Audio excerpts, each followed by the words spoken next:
No.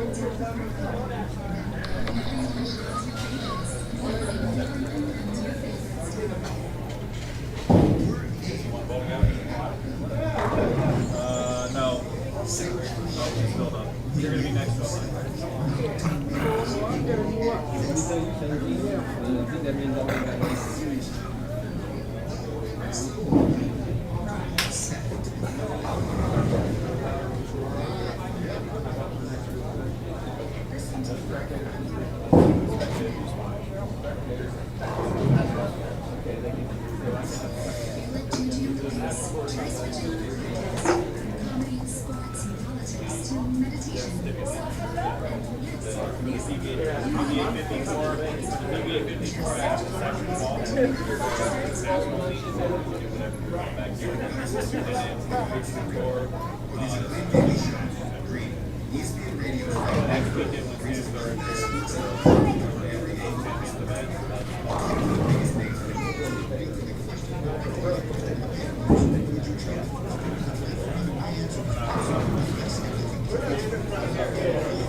Hello again, everybody, live from Lightning Strikes Bowl in Fort Myers, Florida. I'm Larry Lichtenstein. I'll be hosting tonight's four-gamer Friday night bowling at Lightning Strikes, an unbelievable field already here, getting ready to bowl on this sports shot.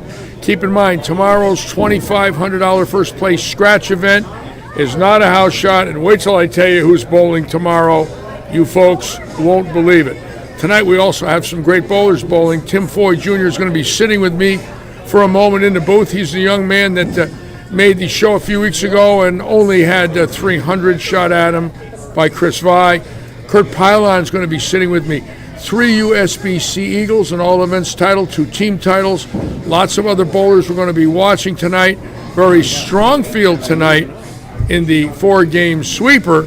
But then tomorrow, what a field. Tom Doherty, Oscar Palmera, Chris Barnes, Stu Williams, Walter Ray Williams, A.J. Chapman, and the list goes on and on and on. By far the strongest group of bowlers ever to set foot in this bowling center. We'll be bowling tomorrow's seed to table. Tomorrow it's 5 games of qualifying. The top 8 bowlers will draw a bye. Bowlers 9 through 24 will bowl 2-game matches. The winner of those first 16 bowlers, there'll be 8 winners. They'll go against the seeded bowlers, 2-game matches, and we'll have 8 winners, 4 winners, 2 winners, and they will bowl for the $2,500 prize. We will be using the split screen a lot tonight. Lanes 9 through 24 is what we will be using. We do not have cameras down the low end. I'd like to apologize for that, but unfortunately, until we remodel and go into our booth, cameras on 3 through 8 are not available. I do have concourse cameras set up down there. You will be able to see, actually, some of the bowlers tonight and tomorrow bowling down the low end, but this is the best view we can give you. Then again, it's better than nothing. So setting those up to watch tomorrow's competition and tonight's competition, just to give you an idea of what's going on. And we are excited to have the group that we have here tonight. Again, Tim Foy bowling tonight, who had 300 shot at him 2 weeks ago by Chris Vi. It was the PBA's 30th 300 game bowled on national television. I'm going to be talking to Tim very shortly about that historic event. And now every time we see Vi on TV, we'll see Chris Foy from Seaford, Delaware, in that great photo of Chris Vi bowling 300 a few weeks back. Again, big scores on the national tour, big scores this week over in Jupiter. And of course, that's why a lot of them will be here tomorrow. It's only about 3 hours from Jupiter to get over here. And what a field tomorrow, my God. Hall of Famers, USBC and PBA, Bowler of the Years. Just an unbelievable weekend here at Lightning Strikes. Can't wait to get them into the booth, talk to all of them, and bring them to all of you. Tim Foy's going to sit with me right now, and I've got some questions for him about his historic match a few weeks back. Come on in here, my friend. So welcome aboard. Thank you for joining us tonight. Now, what was it like to make your first telecast and have something like that happen? What was going through your mind watching it? It was a dream come true for sure.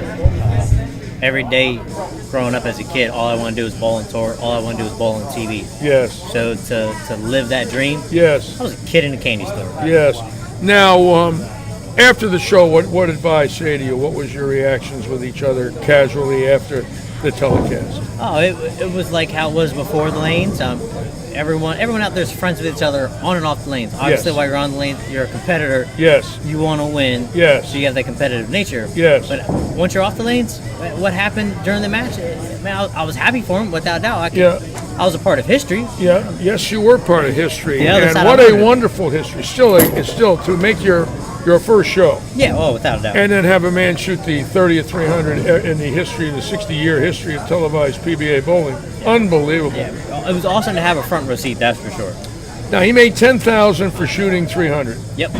And you were telling me about your prize money, almost a $10,000 hit in that whole series for you. It wasn't a bad event. Can't complain about that.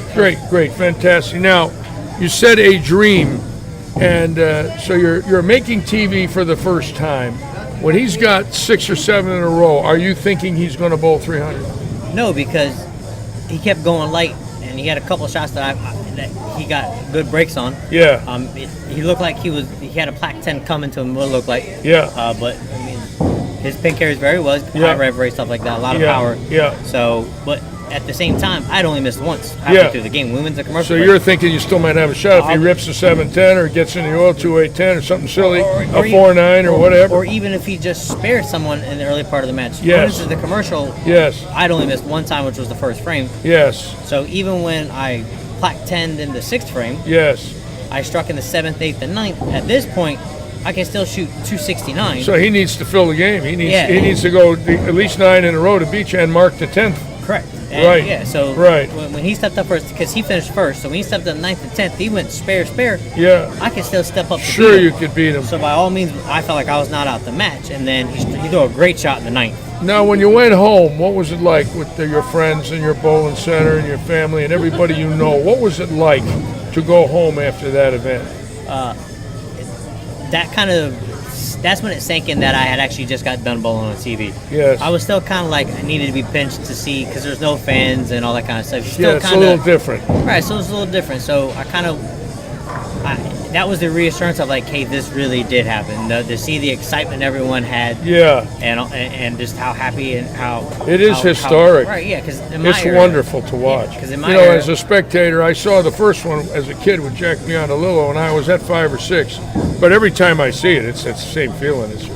It's so wonderful to watch. I love it. Oh yeah. Greatest feeling in the world. Now you got a DVD of it, I'm sure already. You've seen it. I got it saved. So Yeah, you got it saved. I'm gonna get it put You're on gonna look DVD. at it the rest of your life.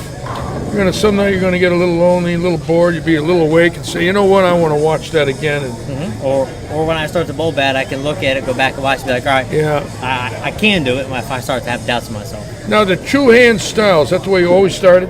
Ever since I was 5. Ever since you were 5, two-hander out of the chute. Yep. Unbelievable. Now what about Kyle? What was it like? True. What to watch him when you saw that?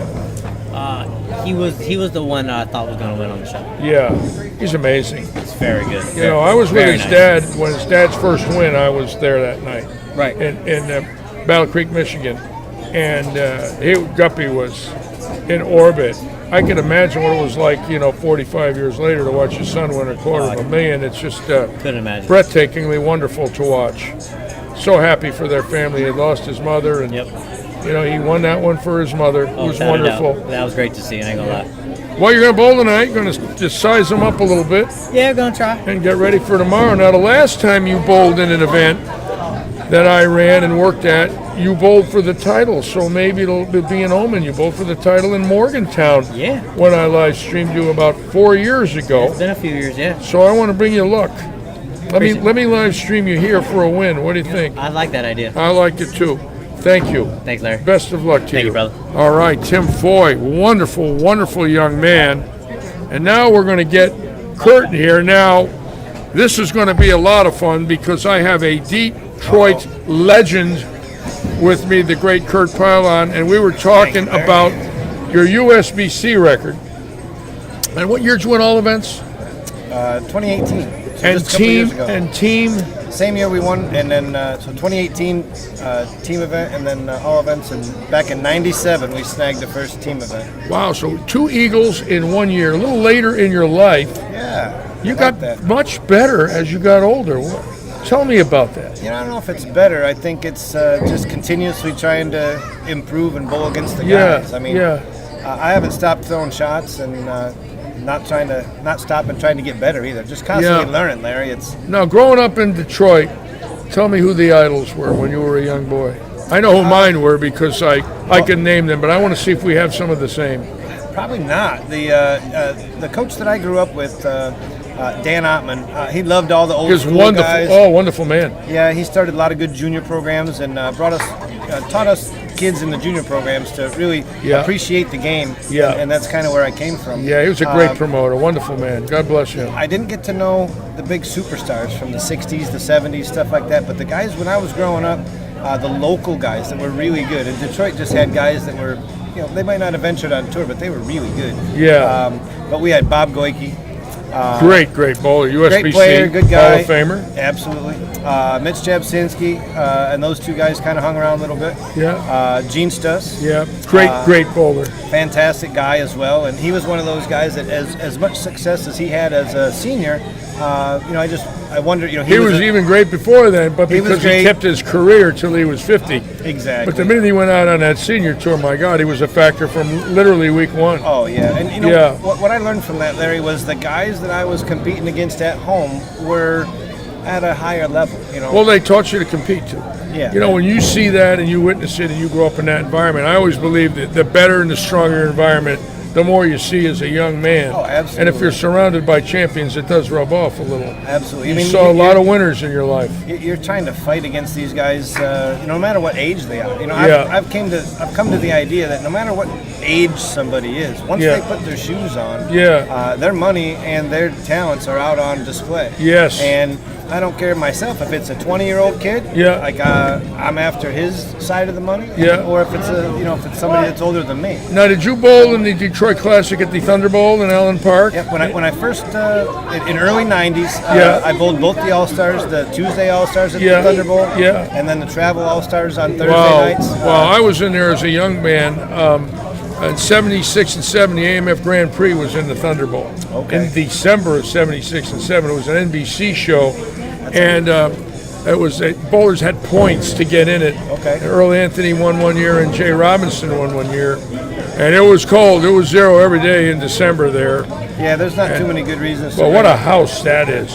That Great Thunder center. Bowl, unbelievable with that separate arena for 24 lanes. absolutely. Bleacher seating, fantastic. When I first grew up, that's the way it was. It was Oh, full yes. on bleachers. Oh, yes. Yes. Nowadays, it's tried to do a couple different things. They still hold some of the shows there. Yeah. It's a great venue. Yes. The center's I love iconic, Detroit to be bowling. honest with you. I go back to the 60s and 50s. As a young boy, naturally Strampy was one of my idols, and Eddie Lebansky and Dave Sutar and Bob Qualick. Guys were on the Strohs, Bob Crawford, Mike Totsky, Bill Spargo. All Those the were the boys. guys I knew. And they were were fantastic bowlers. And all I got to were they fantastic. I only got to hear the great stories. Oh, about I the watched guys. them, and they gave me the chills. In the classic team roll-offs in the early 70s, in the classic division, my team won twice, 70 and 72. And we bowled against the Strohs both years. They made it, and they also won in 73 in Syracuse. They were fantastic, that team. I bet they were. Oh, they were the best. But they were fun to watch and just Yeah. solid guys, top to Oh, bottom. yeah, solid guys. I heard that all the guys were, besides great guys, great, friends, and everybody was friends, but man, competitors. Yeah. That's kind of what I was taught growing up was that Yeah. the boys around you were pretty good. In our area now, we've got, when we have a small event in town, you're going to bowl with 6-8 tour guys. Oh, there's no doubt. So when we've got small events at home. What a rich history of fantastic bowling in Michigan and obviously Detroit. Thank God. Well, Thank God we still have that, and it's still there the way it is. Some of the cities have lost the pizzazz. I don't think Detroit has. I still think not they have right now. great junior programs and They do. great leagues. And we've got, in our area, you've got a legit 6 or 8 tour guys. Well, sure, you got Anderson winning the Masters and several more all in the region there. There's you a know. lot of guys. And you know what I found out is no matter where you go, doesn't matter what city you travel to, there's going to be some great competitors. There's going to be Yes. some fantastic bowlers. Yes. When I was growing up, the hotbeds to me, besides our area, was Buffalo, Rochester, Yeah, the Great Long Lakes region. Island. Oh, yeah, of course, the Great Lakes had them, literally from Rochester over to Green Bay. Yeah. What a region that was in the Tough 50s, region. 60s, and 70s. Oh my gosh, I can't even yeah, imagine. it's scary. It's scary. You go to Chicago, Cleveland, Toledo, and just look at the whole run. Detroit, just everywhere you look, there was just classically great stars, great bowling. A lot of TV shows, a lot of local shows. Well, I think you told me that one of those bigger shows was that Chicago-based? Oh, well, Championship Bowling was out of Championship Bowling, Strike yeah. and Spare Lanes in Northbrook, Illinois. It's also out of Emerson Lanes in Parkersburg. It was in Wheeling. It was also in Akron. Of course, Fred Wolf was from Detroit. Right. And Fred Wolf was the host of Championship Bowling. And, of course, Billy G. In the late 50s and early 60s, you had Strampy and Billy G. and Buzz Fazio great and names. Eddie Lubansky. My God, and Sutar. I just had breakfast with Sutar last Okay. week. And see, I grew up with his son, Chris Sutar, who was Okay. a phenomenal player at a Okay. young age. Yeah. I didn't get to know the man himself, but Yeah. just the history of it, you're dead on, and Well, I love your history. I know you stories, do too. Well, we love history. We grew up in it. For me, it's absolutely. been my life, so it's easy. It's easy to talk about your life when It you love is. something. It is, and You know. when you're still doing it like you are, this is I have to another do it. avenue. I have to do it. It's all that's left. It was either this or feed pelicans in a senior park. We have pelicans here. We don't have pigeons. So I understand. I do this. I love it, and of course, having you guys here this weekend, tonight, and tomorrow is going to be a lot of fun. we're And a looking lot of forward to people it. don't know, but I was telling Kurt earlier that 21 years ago, the Hooters Open was here, and I made the finals, and Kurt made the finals, and we bowled each other. You beat me. You didn't remember that. That's when I met you. And here it is 21 years later, and we're live streaming together in the same house. Bowling brought us together again Bowling 21 years later. It's amazing how that happens. It is, it is. No matter where you go in the country, you're going to see people that you've met along the Yes, years. And You're going yes. to see The friends. minute I saw you, I flashed back to that tournament 20 years ago. I said, I got to go talk to him. Well, when I saw you, one of the guys said you were here, and the last time I saw you, we had a fun conversation in Akron at the TSC. Yes, we were it was hanging out. wonderful. Good time. You told me some great stories. Yes, I have And, stories because I'm old. and- All us old people have stories. Well, of course. I'm getting there where I got my stories too. Nobody wants to hear them as much. But what we're trying to do is make more stories. You're trying to make stories come alive here, and Well, we love it here. we're We still love throwing having the all ball. of you. And I was surprised and honored to have you. We're going to be pulling for you Well, it's now. absolutely. I appreciate I'm it. one of your fans, so keep it going. I appreciate Plus, that. we both won the All Events in the USBC, 2 USBC All Events champions here. You don't get that too And often. in the same Janowitz will be building. here tomorrow. He's the Is he? third one. So, we've got a little something going on with that Eagle, The Eagles are It's a nice. historic Eagle when you beat them for 9, beat 50, 60,000 people. You know what? When I had a score that year, we did it so early in the year. We literally did it in the first 10 days of the tournament. So you had to wait every day for 3 months. Well, and we just figured, maybe they weren't done tweaking the pattern, or Yeah, maybe yeah. everybody's going to see this because we saw them fairly good. I saw Yeah, them fairly good. What did you shoot that year? 22? Did you get a 22 I out of think it was that? 2186. I believe. 21. What a monster that is. I got 750 in team on a hard team pattern. Wow, that's usually the lowest score is the team. And they weren't. I liked them. They had a short pattern, and after getting a couple breaks early, I literally had a triple with 2 Brooklyns to start the set, and that told me to make a big jump, but I was still kind of loose, Yeah. And as soon as I opened the pattern up a little bit, I just fell into a nice look. 2180 and it lived. Normally that's an iffy.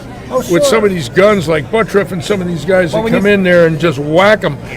2180 in today's day and age is a little lower than normal. They must have been tough that year. I don't know if they were tough, but I was lucky enough to get the pins when I saw them. Yeah. You know, and then holding on. It was never thinking that it was going to hold on, but as it got a couple weeks, to the end there. Yeah, you're going, please, now you're please, hoping please. for it, yeah. When I led it, I had to wait about 6 weeks. I was on the phone every day. We didn't have cell phones back then. Sure. I called up they got sick of me at the ABC office.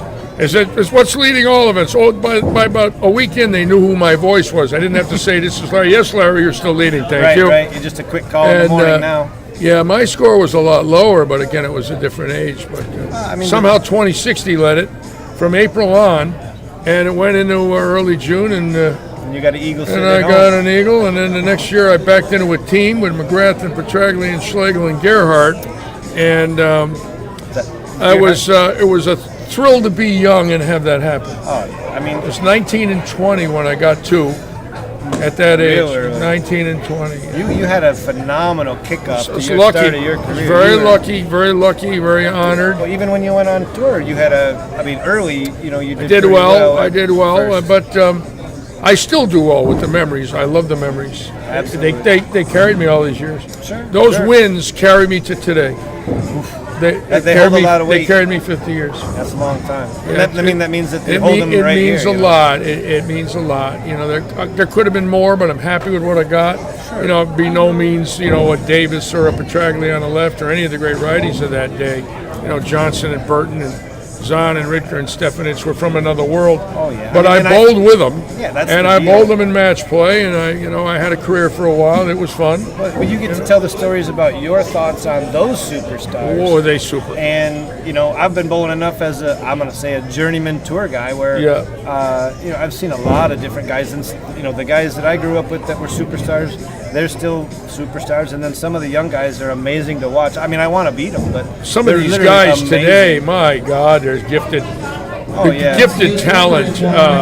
Watching the two-handers, they're gifted. Kyle Troop is gifted. Oh, gosh. Just phenomenal. He's a stroke. Mm-hmm. His stroke is beautiful. Well, and the guys work hard. All those guys work hard. Yeah. They see He supposedly bowled 500 games of practice before that tournament last week. That's what they were saying. 500 practice games. That's a lot of bowling. To get ready for that. I don't think my thumb would quite allow that. Well, of course, he doesn't use one, thank God for that. Right. Well, anyways, I'm going to let you go to get ready. Great to talk with you. We'll be rooting for you. Appreciate it. And congratulations on a great career. I appreciate that. Keep it up. We'll add some numbers to it. Add some numbers for us older players. Thank you very much, Larry. Okay. Kerpylon out of Detroit. How about him, huh? And there's Ray Stevens bringing Larry. What do you got for me? Food? May is at a Asia Fest. Oh my God. Oh my God, Ray. Wow, I got food tonight, folks. Oh my God, look at this food that Ray Stevens brought me.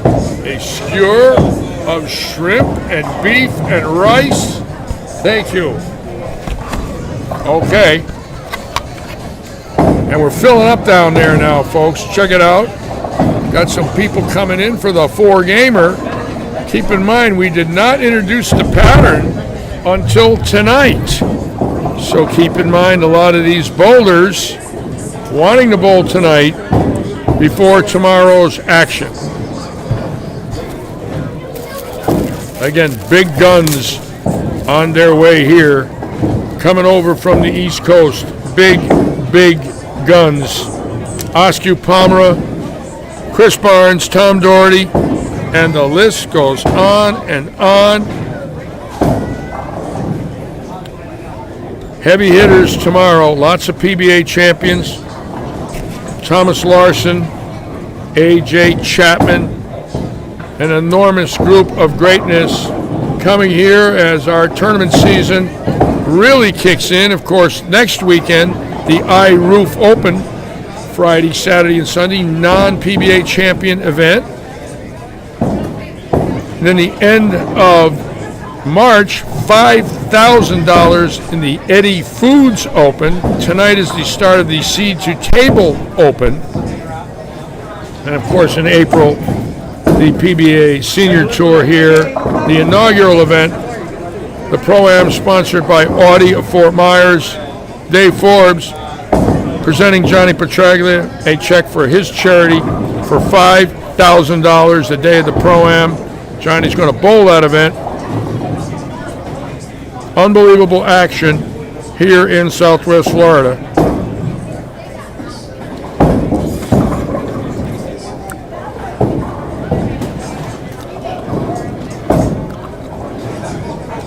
Hello, Mr. Larry.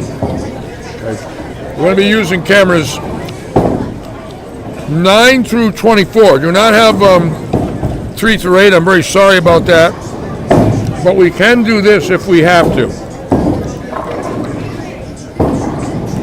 And I'm going to tilt the camera a little bit so you can watch some of the bowlers down there if they are striking. In fact, I'm going to do that right now. Bear with me.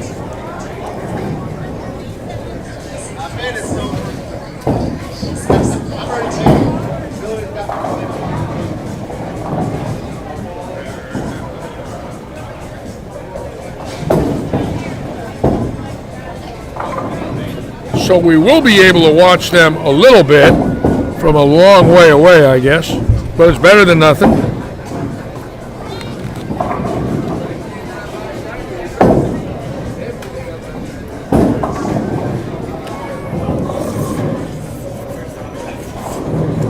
Got a lot of friends on tonight. Joe Panko, Tom Koch, Harry Lees,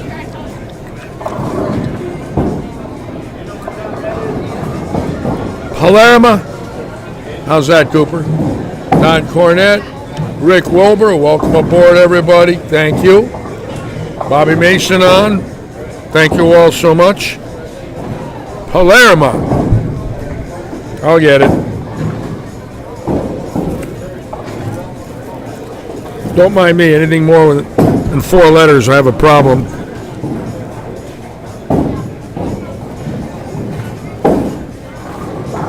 Palermo. I don't know if Ryan Schaefer's coming. Tom, I wish he would. How is it? I mean, we want them all.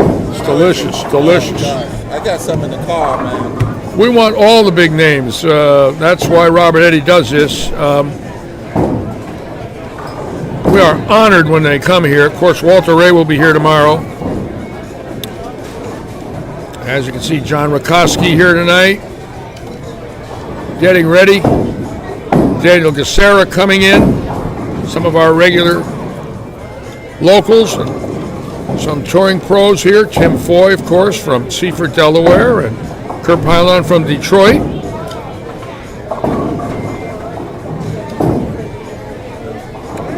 Another great night here in Southwest Florida, and continuing tomorrow, and then Ray Stevens' 9-pin no-tap.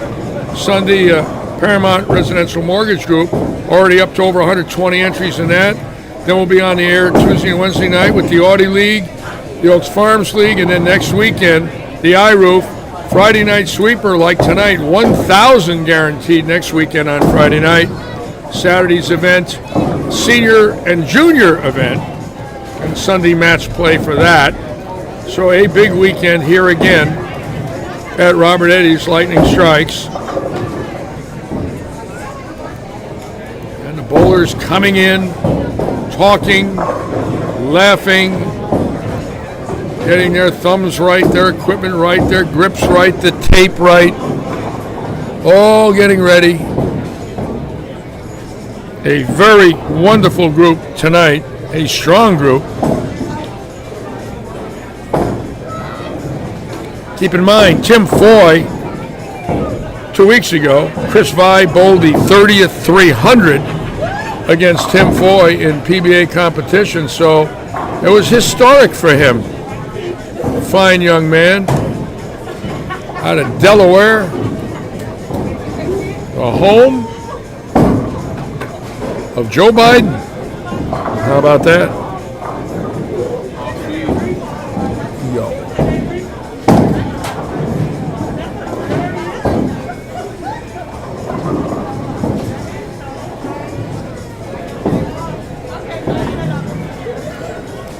And Tom is pronounced Cook.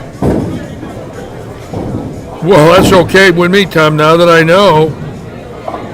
Yeah, I was never good at reading, spelling, or writing. Take my word for it. A lot of people don't know this, but when I had my Bowler's Journal article for 20 years, I never wrote a word. Not one word in the Tour de Force article from 76 to 96. I talked into a tape deck, and Jim Dressel, who was the managing editor of the Bowlers Journal, wrote the stories, and he mailed them to me, and I checked them out. And if I liked what I read, I said print it. So I wasn't too good at English and spelling. Flunked every year of high school, not exaggerating, every year. And somehow ended up being called a bowling writer. That's a first. But it's the way it was, I guess, back then. Saturday's event starts at 2, 1:30. We are on the air. And we will have interviews with Chris Barnes, Askew, A.J. Chapman, Walter Ray, Stu Williams, and many more. Might even get on the air a little before 1:30. Might be on at 1:15. I will post that when I send out my shares tomorrow. Could be on the air at 1:15. Just to make sure that we get everybody in the booth and say hello and honor the great bowlers that are taking time out of their lives to be with us. Keep in mind, that is a star-studded field tomorrow. John Janowitz, USBC Hall of Fame. Walter Ray Williams, USBC Hall of Fame. We're hoping for Parker Bone. We don't know yet. We're hoping he decides to bowl. But just an amazing group of names. As we're filling up, getting ready for tonight's action.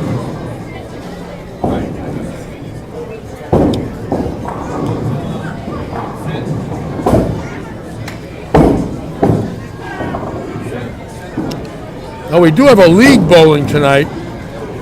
The bowlers end on 21 and 2, and if you'll notice, there's a league down here, our Friday night league. That's what all the noise is. We normally don't stream them, but tonight we're going to put them on a little bit.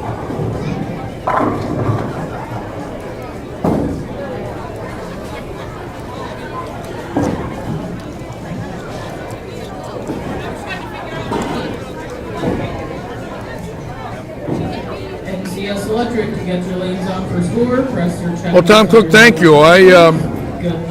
For me, this is obviously something in my life I did not think would happen.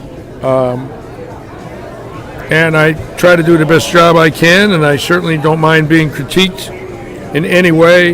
We have a very wonderful group of people that join us in the evenings and weekends, and I make sure that I try to acknowledge everybody. If I miss a name, Chris Bellissimo's on. Harry Witt's on.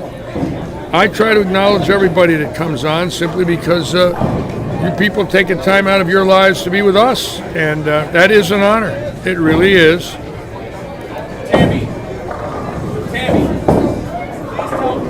And Gary Seitz telling Ray Stevens he wimped out tonight. And Gary, I'm not telling him that. You could tell him that. You guys are buddies.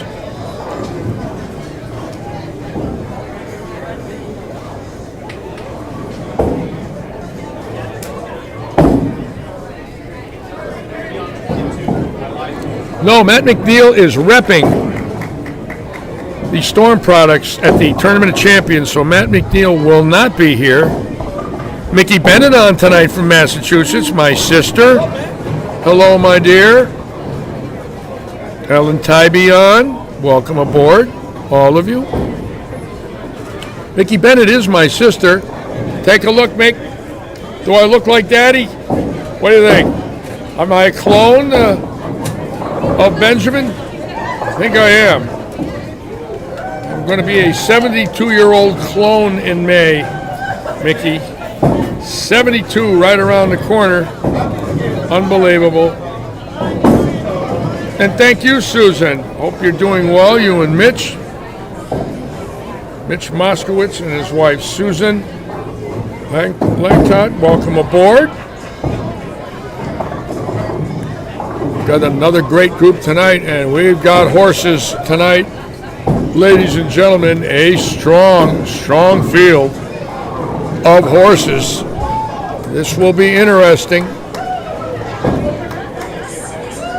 Several touring players. Brian Robinson here, who's been here the last few weeks.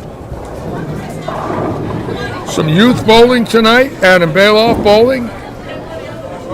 Nick Forthover bowling, the young man right there in the middle of your screen. He's going to bowl with his family watching. John Rakoski, Daniel Gacera. Those of you that are here for the Friday night sweeper, Bruce Kaiser and I are going to run a Nassau and an Eliminator. $20 Nassau, $20 Eliminator. We're going to be on 11 and 12. Please go see Bruce Kaiser. He's in a purple shirt. He will be on 11 and 12. $20 Eliminator, $20 Nassau. We're going to get you guys going. Dave Stouffer running the event tonight. Couple minutes. Doing a great job as usual. And I like the idea that these people came in here tonight to bowl simply because this is not a house shot. This is the shot that will be out tomorrow. So they're in here wanting to tune up on something different.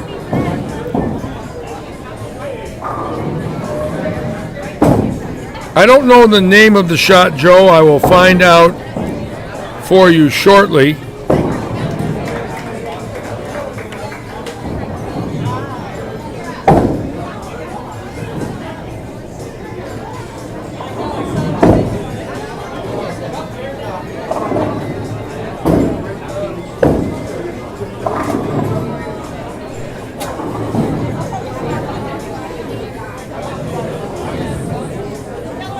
John Bouvet, I'll be 72 May 17th. That's my birthday.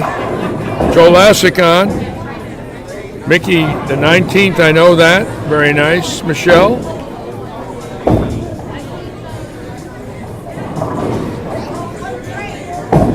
Quite a group, as you can see, coming in. We're using the low end, lanes 3 through 22 or 24. I might be 24, don't know yet. It could be. Then an interesting field simply because a lot of locals here knowing that there's some big guns in this tournament this evening, but they want to bowl. A lot of the house bowlers know it's going to be a sport shot, so I don't blame them. It's going to be different. Not a lot of room.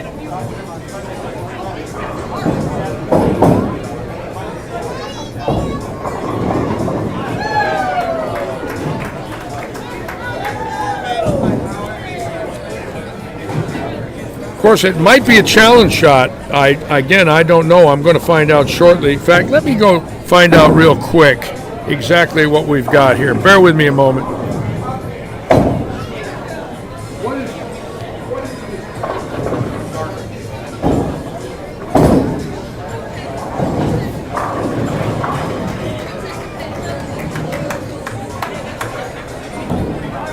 Okay, tonight we are bowling on the Shark, ladies and gentlemen. The PBA Shark. Thank you, Gary. The Shark. I knew a few sharks in my life. Take my word for it. The interest rate was 25%. They were loan sharks. Ryan Waddell on. Welcome aboard, Ryan. Thank you all so much for joining us.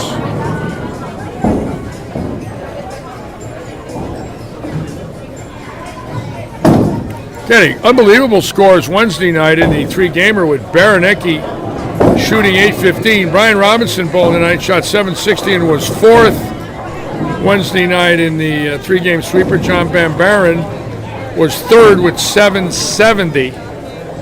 So scores were big here Wednesday night on the house shot. I don't expect that tonight, but you never know. Might be a lot higher than we think. Just never know anymore. All right, Friday night sweeper bowlers. Jerry Michalanic on. Jerry Royal Palm We have Real Estate Group. tonight. Jerry McElhanning sponsoring our 5-game handicap event, and Ray Stevens is watching tonight.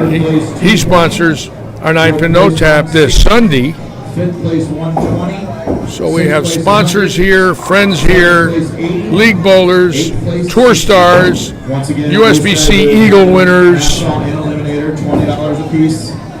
And in about a minute, you guys. And of course, everybody's going to want me to pick somebody, right? As usual. And tonight, I'm going to pick local legend John Rakoski. They're on lanes 13. Poor John now got the Litchi kiss. There he is, right to the left part of your screen. I'm picking Rakoski to win it all. How's that one?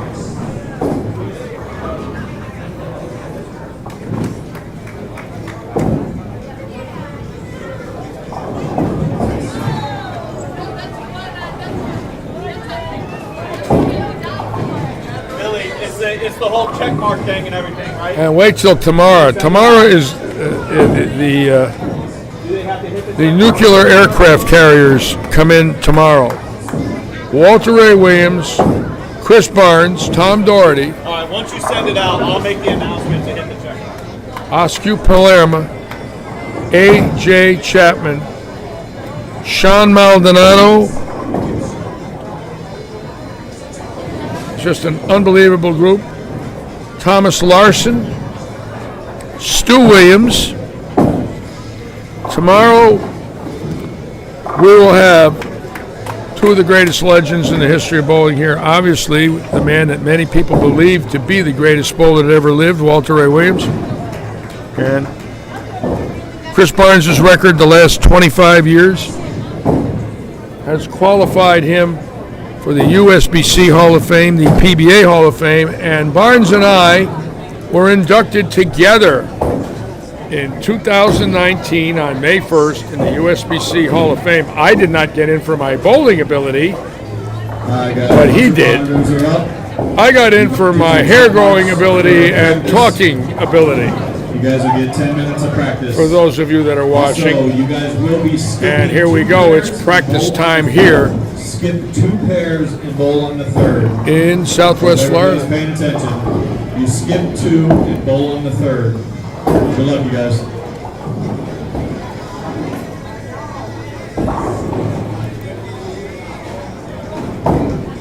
So we can see the bowlers down the low end, and then when they get to 9 and 10, we'll have them looking like this. We will be able to watch from afar away, if you will, like that.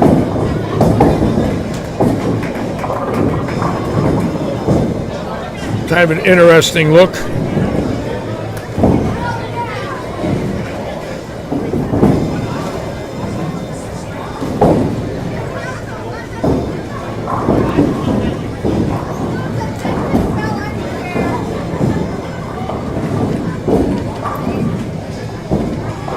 We got some kids bowling tonight.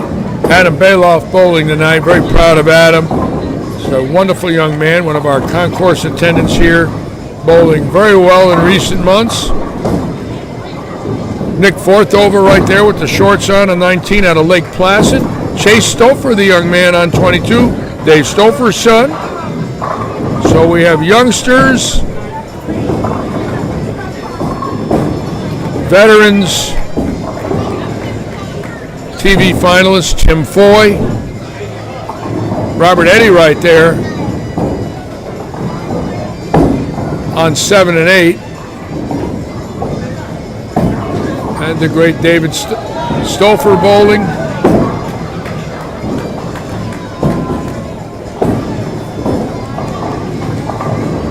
And they are tight from out, folks. There's some sauce out there outside of 5. Those balls are going 80 feet, never mind 60. Look how many times the head pin has been missed. Look at Rakoski's ball going 60 feet to success, leaving the 1-2-4-7. And as you can see, Justin McDonald missing the head pin. And the left side missing the head pin. And there's more oil on these lanes right now than was in the Exxon Valdez.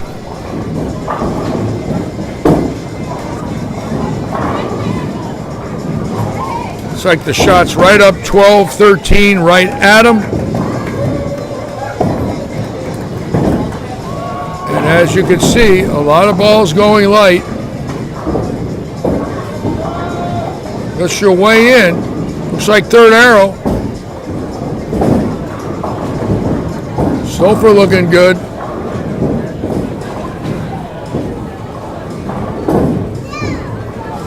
Very interesting.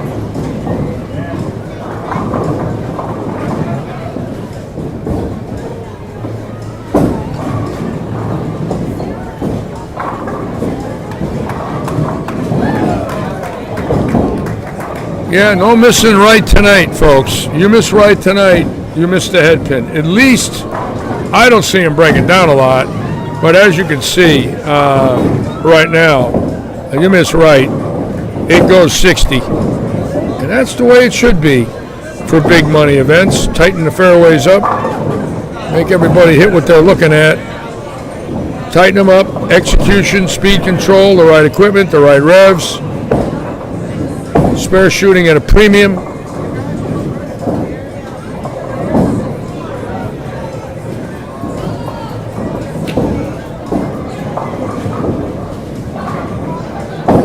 And Joe Panko said there are some Utes bowling tonight. Anna Bailoff, there's a Ute on lane 9. Now Baranecki, who owned them Wednesday night with 800, going to be curious to see what he does right here. Everybody knows how great he is. And it looks like he's going to be playing a third arrow pretty straight. Look where he's standing. He got away from the gutter. And he's in. Tightened it up through the front. And it looks like that's where you got to be, in there. See that? That ball just sailed to the right. See that shot? My God. There's some heavy dew out there. So you need a lot of surface and not a lot of speed.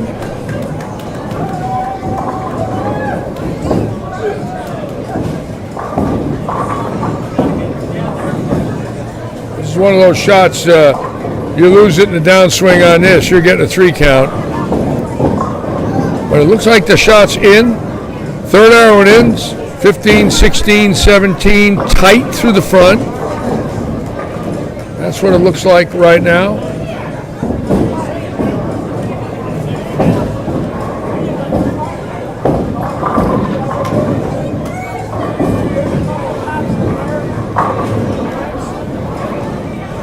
Here's Scott Cooper, a bowled great the other night, had 300.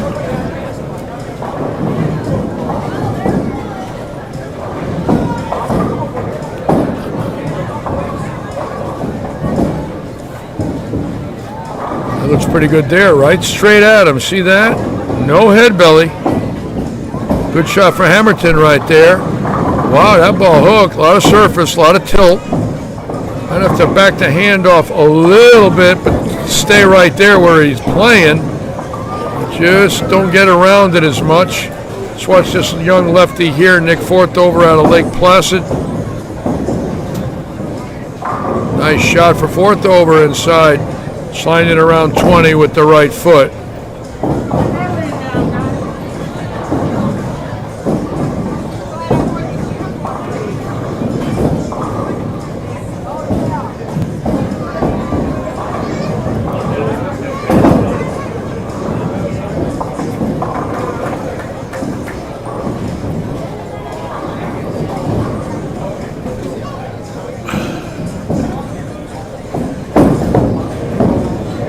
No, shark only, Doug Clark. I think that's really all they need right now to make them tough. Imagine going dual pattern with this and something else, my God. Be a lot of red out there. You know, it's amazing how the shark plays on certain panels. Obviously, these 35-year-old panels, which are really beat, with that shark pattern on them.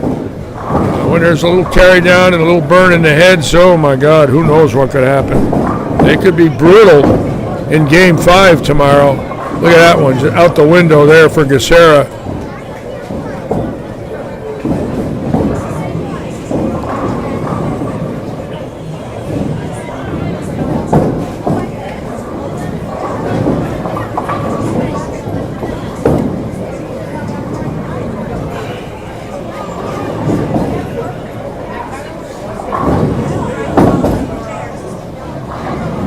Look at Wachowski, still can't get it up to the head pin. He's got to move his target left. You know, it's amazing. You watch some of the house guys are constantly bowling here. Some of them actually look pretty good. They've squared it up. You got to be very tight through the front, and you really got to pure your release. Can't make a release mistake and hit your target. You lose it, it will go right. You will miss the head pin. So we know now. Fun to watch. Different, of course, than what we're used to seeing.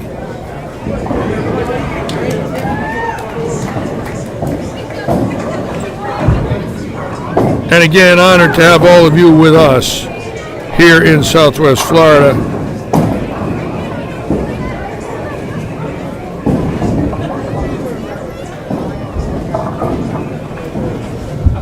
At Robert Eddy's Lightning Strikes. Going to be a fun night and a fun weekend. Some fine veterans bowling here coming tomorrow. Barnes and Walter Ray. What an honor to have those two Hall of Famers here with us.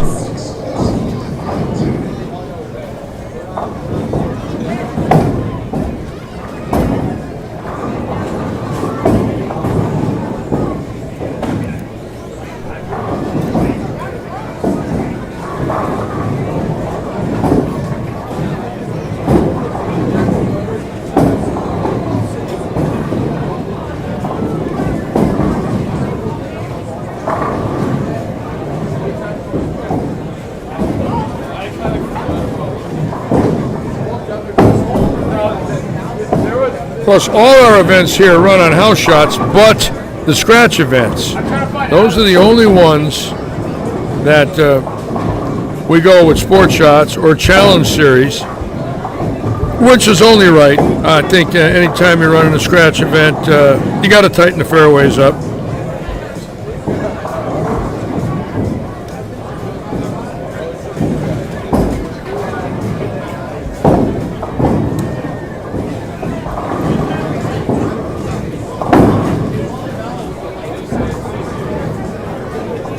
Jerry McElanick on, one of our tournament sponsors, the 5-game handicap event run by Royal Palm Realty Group. Reminder, you will skip 2 pairs and bowl on the 3rd. And we're going to put it on a split screen here so you can all watch the beginning now. Sorry about not having the low end on, but we can bring you 16 lanes here, 4 boulders.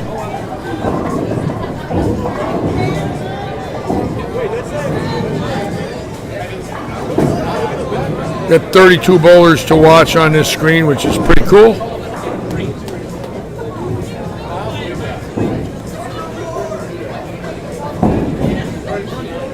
Look where Rakoski's standing now. He's got to be 16, 17 at the arrows. There it is. He's lined up. He's got in now. Interesting.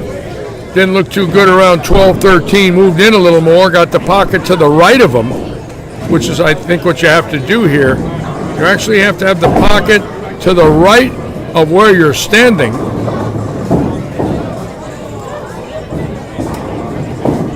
Very little, but not to the left of where you're standing, because then you got to yank it. So I think the shot is about 20 to 15 right in there, 20 to 16. Let it fall back, let it go real. Oh my God, look at that. He missed a 4-pin. As you can see, normally that ball's going to hook coming off the oil, and it went dead straight. So as you can see, A very interesting pattern right now.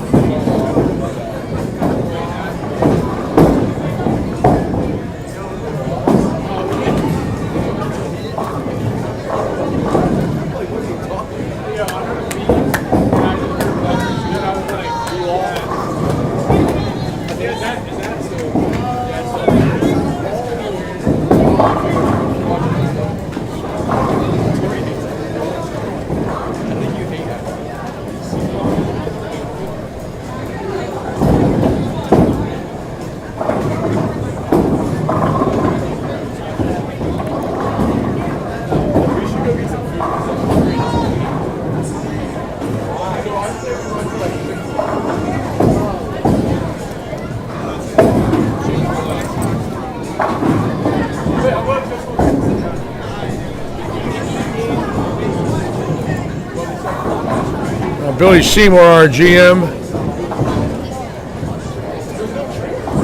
We got tight through the front around 18. Wow.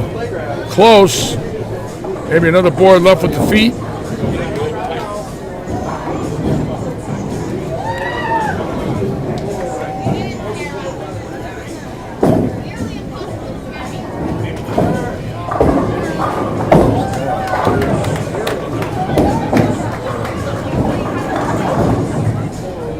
Koski, very unlike him to miss a 4-pin, but that's how much oil's on these lanes. He missed it to the right and never moved.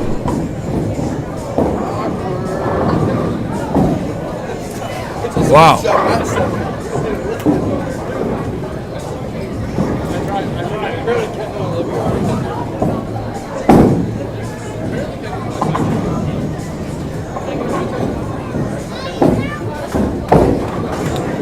There it is again, missing a 7-pin to the left, 4-pin to the right. Out the window there. They are slick, ladies and gentlemen. This reminds me of the ice skating rink at King Louis West in Kansas City.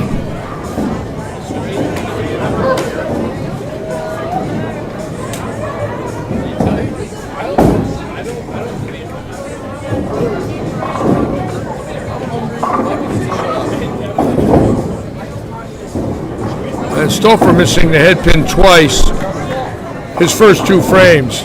A 5-count washout and a 1-2-4. And as much as he bowls here, that tells you everything. When you see that, you know. Now Baranecki starting with a strike.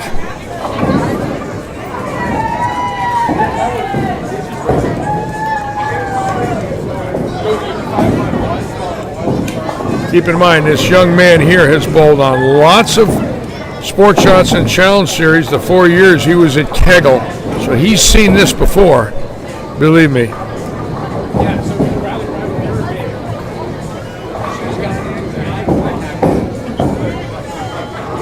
Fourth arrow. Pocket to the right, 4th arrow, fall it back. Lay it down on 23, hit 20, and maybe it goes out to 16, 17, and sets right in there, very tight through the front. A double for Baranecki.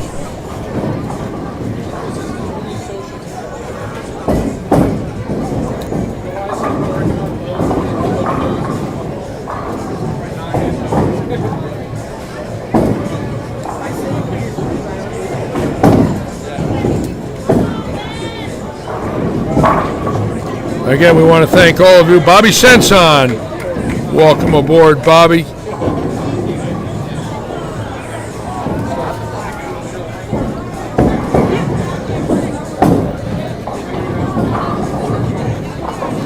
Oh yeah, Don Burke, he's a smart kid, believe me. Baranecki's great mind, a wonderful person. And those 4 years training up there in Lake Wales didn't hurt a bit. Bowled on all these patterns, believe me. Imagine walking in every day, setting up that pattern that you want, the ones that you don't bowl good on, and you bowl on them every day until you learn. What an advantage to be able to do that as a young man.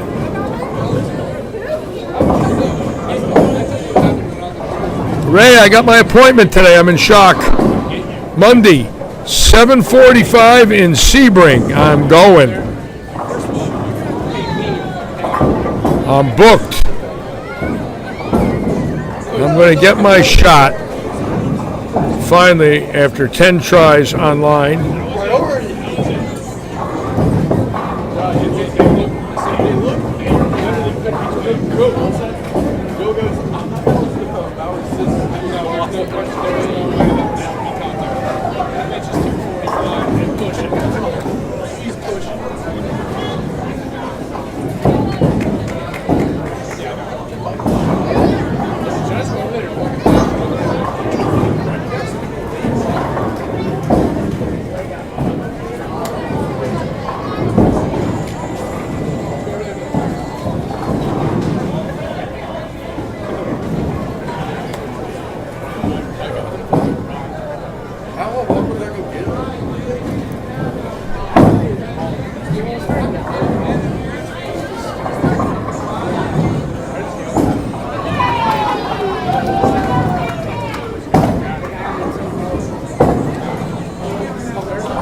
Baranecki literally lined up right at the get-go here. And again, that's experience. I'm sure he saw this at Kegel. And got a little fast there. Missed the board right. It's all it took. Maybe 2 right. Luckily to hit the head pin. Again, I don't think there's a lot of room right. This is no house shot. Rakoski, who missed the 4-pin, does have a double here. Let's watch Rakoski now. Oh boy, he gets that, look out. Got ice water in those veins, folks. Ice water.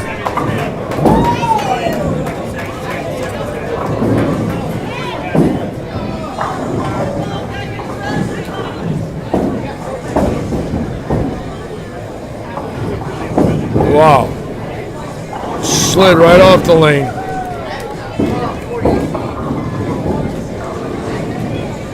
We got some ladies bowling tonight who wanted to test their skills. Quilla James right there on 24. And this young lady from Miami, Melissa Perez, coming over to bowl on a tough pattern. Bowled this past weekend. Melissa with a great shot. Right at him. Pointing it right up.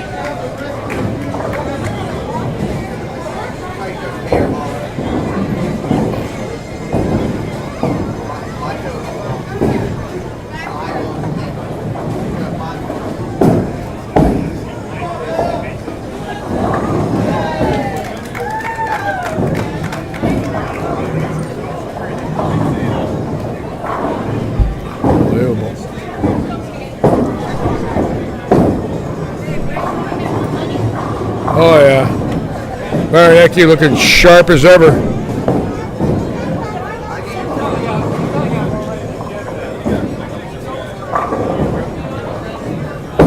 Yes, the gentleman with the rye is Rob Thor, who got a horrific wave runner accident and broke 8 vertebrae in his back and neck last July, and is bowling. Got doctors okay to bowl. Started bowling about 5 months ago, and just an avid bowler, struggling. Had some nerves taken out of his leg and put in his left arm. A nerve transplant. How's that one? Try and restore that muscle memory that he lost. Ice Martinez on, Leon Bailey.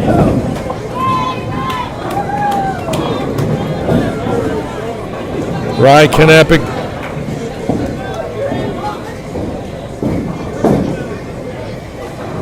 Now Billy, let's watch Billy now. Billy, and this is a real test, you know, when you're a local and you're so used to the house shots. Billy's standing where he normally does on the house shot. Look tight through the front, look at that. Great shot, solid 4, that's where you want to be.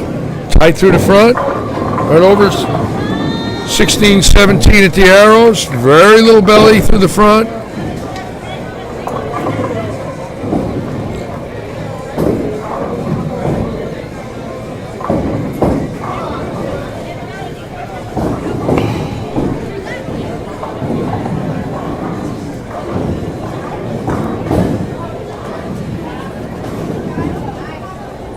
And Stolfer, after missing the head pin twice, coming back with a triple. And Baranecki, let's keep our eye on him. Keep in mind this next group coming up from the low end. You'll see Tim Foy, Kurt Palon, several tour players that'll be coming into view.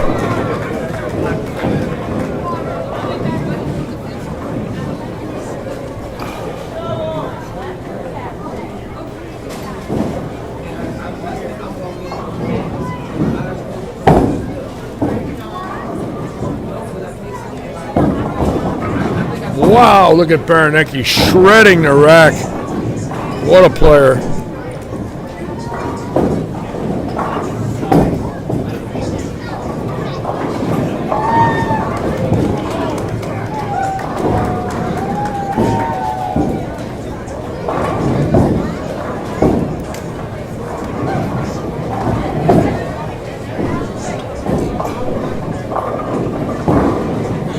Beautiful shot from in now. The boys, you can see, they're starting to see it.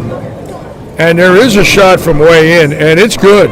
If you execute, if your shape is right off your hand, consistent release, consistent speed, get it to your target, the ball will get to the pocket from in. 18, 19 at the arrows, 17 at the arrows, right in there, straight at him, not a lot of belly. There's Rakoski, folks, and he's locked in early. He is gifted.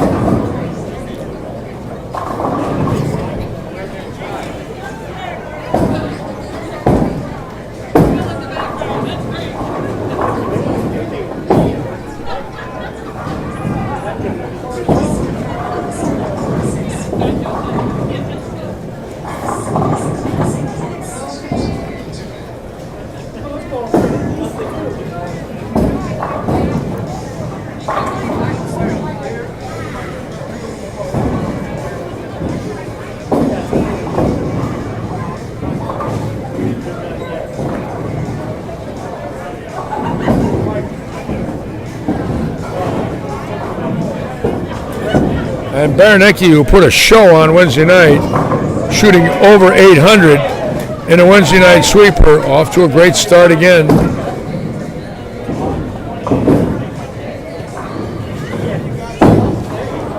That's as pure as it gets. That's as pure as Rocky Mountain spring water in Southwest Florida.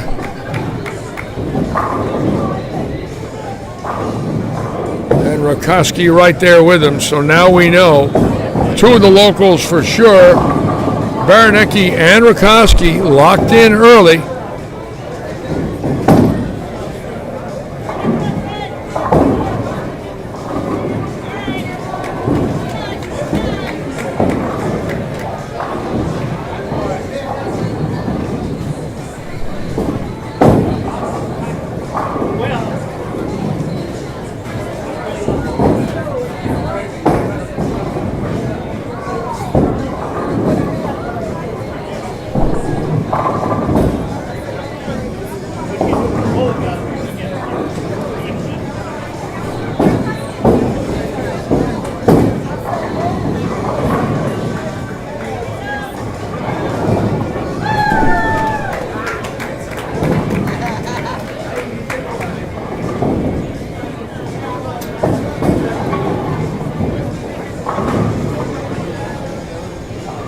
And the boss is on, Robert Eddy, our leader. Another great turnout here at Lightning Strikes, folks. And we've got a full house on Friday night. We are packed right now. There's two pairs open, 25 and 6. and 1 and 2.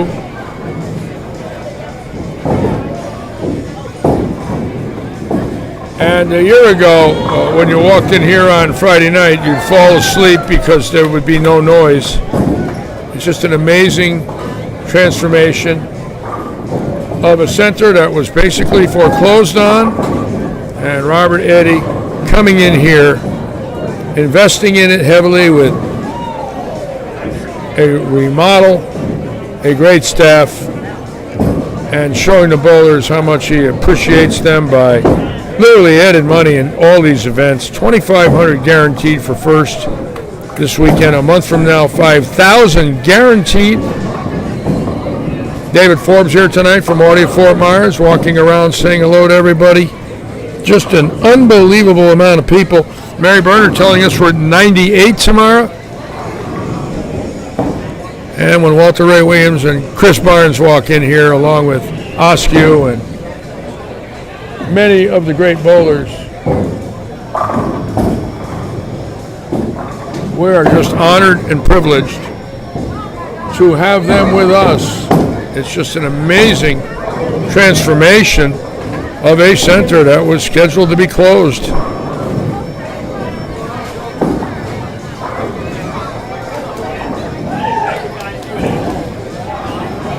Great to have a success story in a day and age where they're closing everywhere.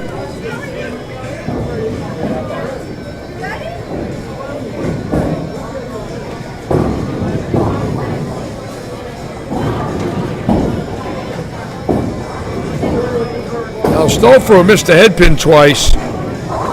The first 2 frames must have got lined up off of Baranecki.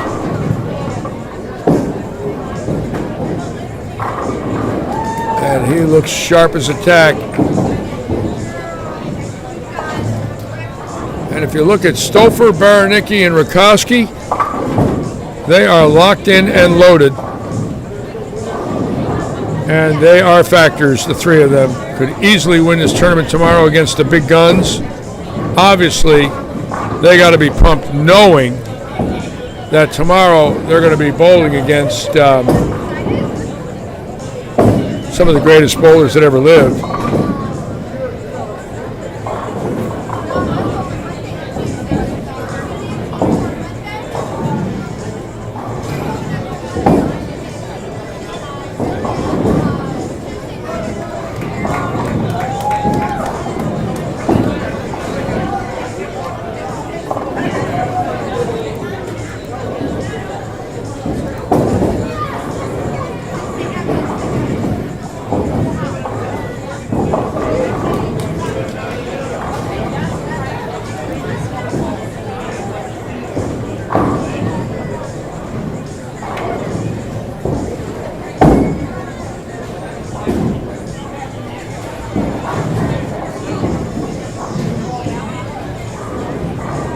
We're going to go right over here now and watch Stouffer and Baranecki finish this game out. Right now, they are on fire.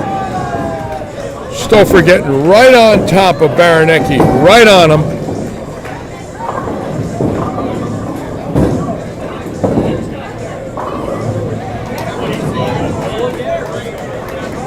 Koski finishing with 248, missing a 4-pin in the first frame.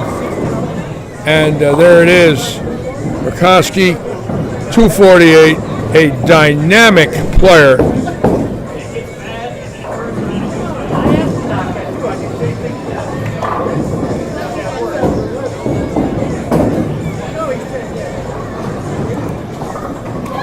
And now watch Stouffer right here.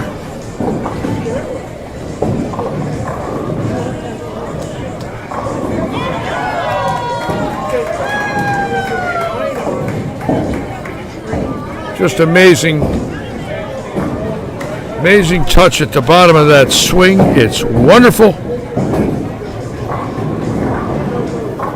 And between them, they could go 540 in game 1. And they don't look that easy, but these guys are making them look easy.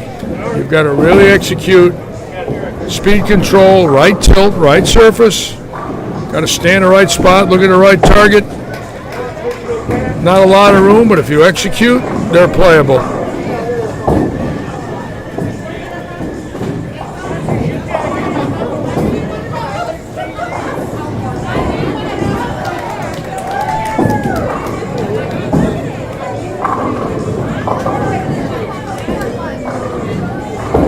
Whoa.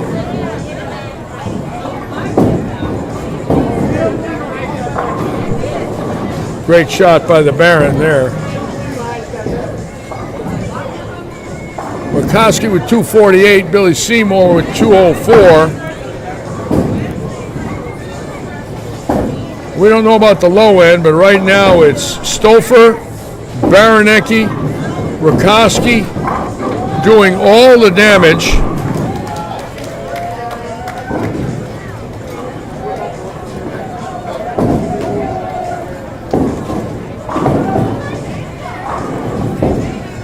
And Stouffer strikes out. He's the leader after game one. Remember, this is a scratch event.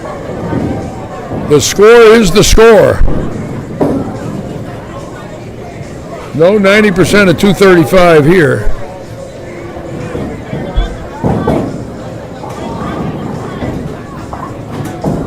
Yeah, you got that right. See it? Got fast. Missed it a little at the bottom. Ball skidded an extra 2 feet.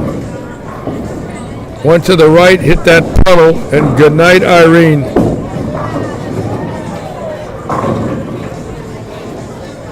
So he starts with an open, possibly ends with an open, with 7 in a row in the middle.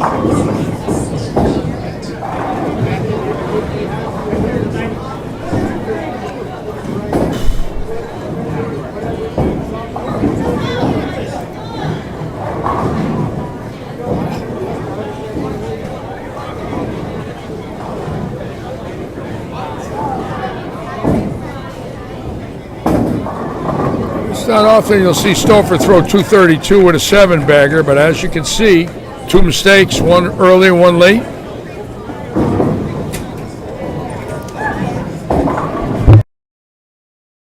God. Oh, God.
No, I'm not, Brian. I got a toothache that I don't even know if I can continue. It is excruciating pain, and I am suffering beyond comprehension. I don't know if I can get through this, so bear with me.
Bear with me, folks. 6873714.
Minimal there. It's skip three, go on 4. We just inputted it correct. It's on me. So skip 4. It's going to be just like it is tomorrow. You're really trying. So you get a taste of your assignment, skipping, and you'll get a taste of the pattern. Good luck, guys. Sorry about that.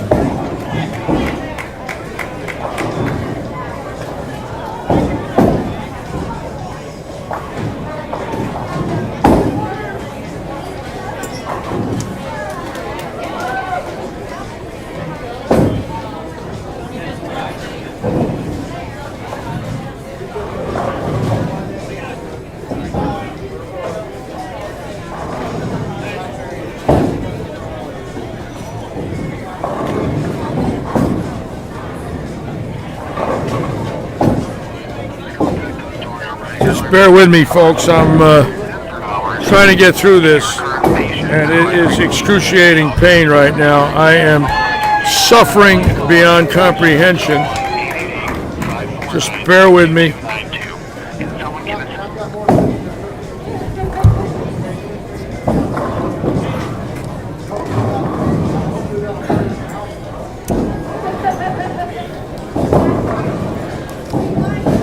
Sorry for that. I'm trying to stay with you all.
Okay, we're going to try and do something here, so just bear with me, folks. Sorry for the delay.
Okay, we're back. We're going to try and gut through this.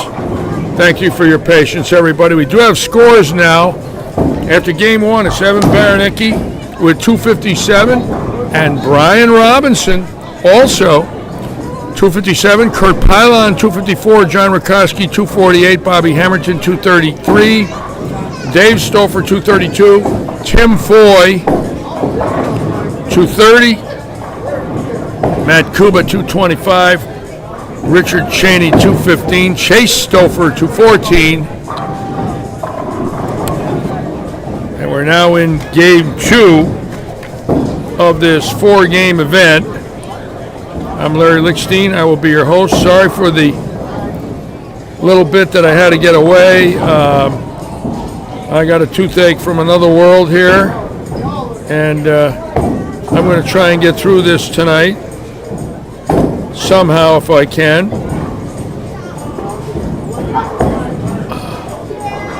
One of those deals where you just don't know when it happens.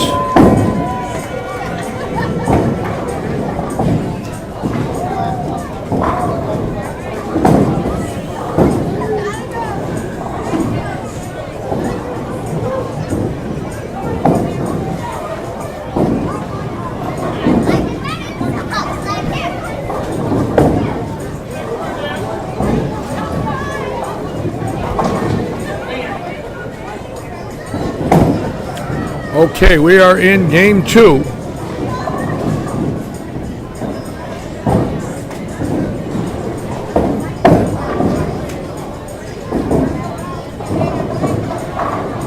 And Baranecki still strong now. Keep in mind,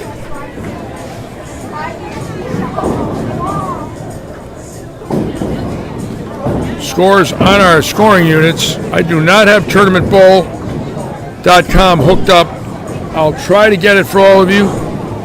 Right now, I don't have an assistant here, so it's just me struggling with a bad tooth. So please forgive me. Did not expect it to be this bad, but it is excruciating right now. Excruciating.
Let's watch Brian Robinson now, who again, who's been averaging 250 in this house since he got here about 2 weeks ago. And tonight, obviously, a lot tighter through the front.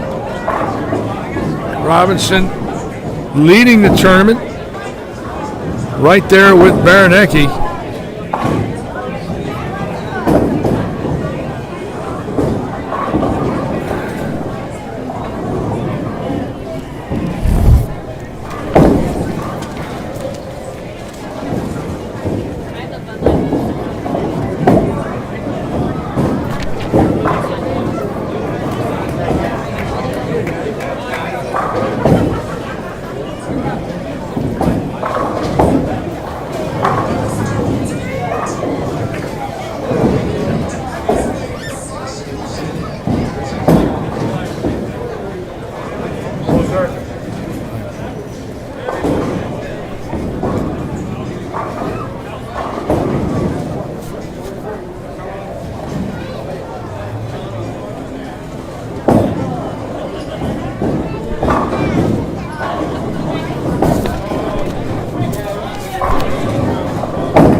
And of course, tomorrow's event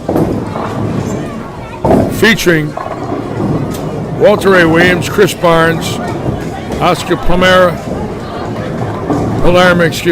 and just an unbelievable group of quality players bowling in this scratch event sponsored by Seed to Table. 2,500 guaranteed for first. Sorry for that little delay, folks. I am really suffering and trying to figure out how I'm going to get through this weekend with a tooth that needs to come out.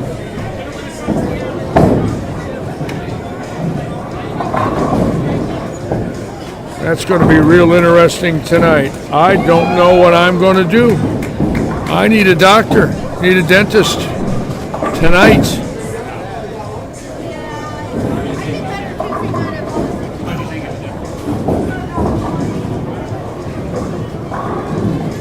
Robinson right back.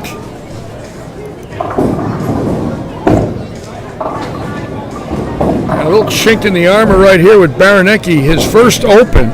Keep in mind, leading after game one with 257. And all of a sudden now, a little chink in the armor.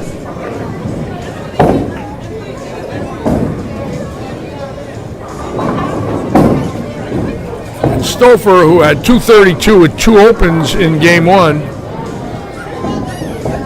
looking very good in game two.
Wow, electronic messenger for Stouffer. See that a lot here, where that head pin will go in front of the 10. And Gacera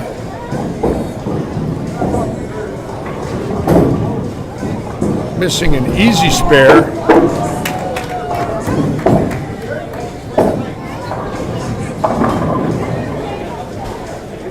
Let's go back now down the low end here and watch.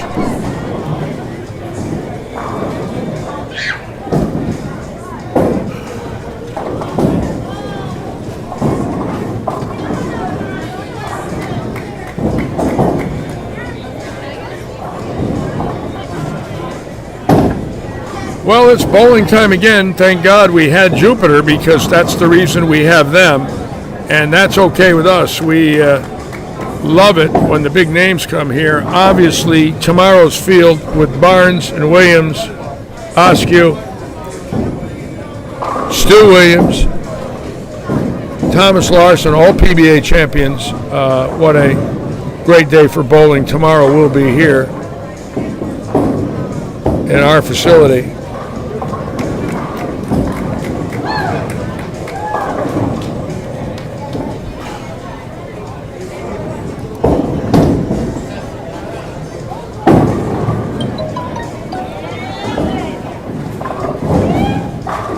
And Baranecki right back.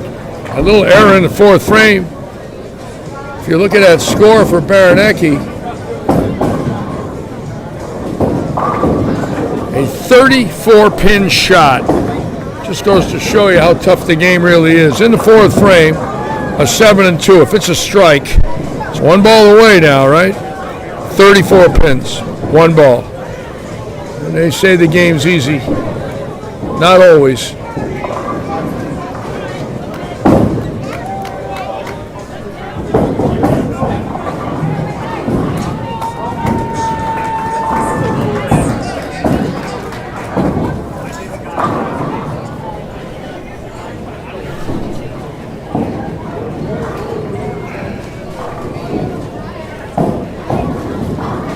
Good shot there for Quilla, right at him. Nice to see some of the ladies out there tonight testing their skills. You've got to know, you've got to bowl on this if you've never have. You have to find out what it really is all about. Yes, Zach Tackett's bowling tomorrow, EJ's brother.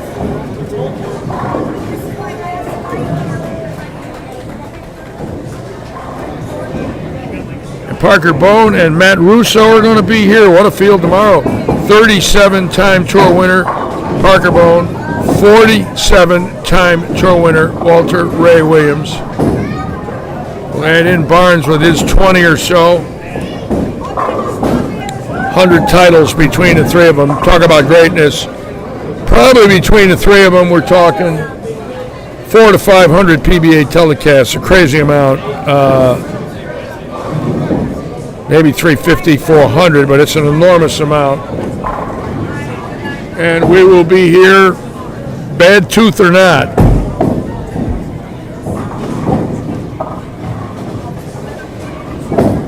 What's that? Heard you need a dentist for tomorrow morning. You got me one?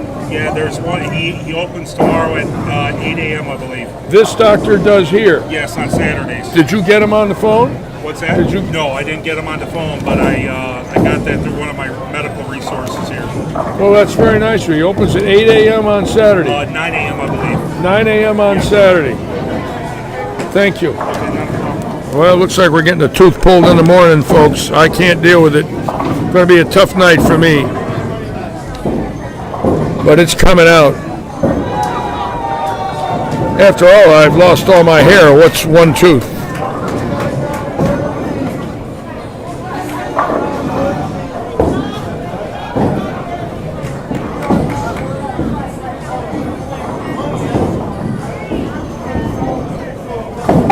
Let's watch the great Kurt Pylon out of Detroit. 3-time USBC champion, 2 team events, and an all-event title. Great player from the great state of Michigan. Let's watch this longtime veteran make a shot here.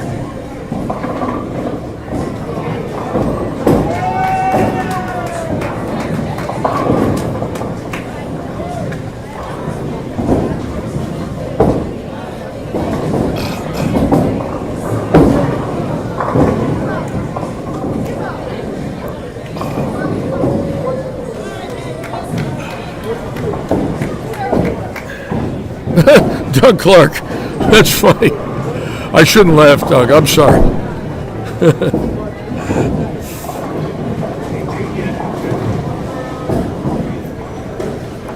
And while they're waiting, we'll move the cameras here and 8 in the morning. 8 in the morning. I got it. Okay, thank you.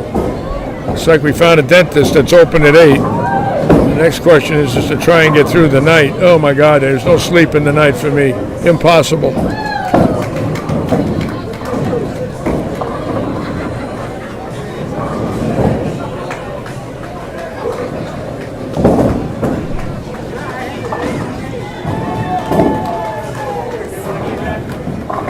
Looks like they got a little problem on Pylon's pair. I wanted to get a camera on Kurt. It's just a fine veteran. Great player. 3-time USBC Eagle winner. And again, with John Janowitz being here tomorrow, we will have 2 3-time champions here. Janowitz, Pylon, of course.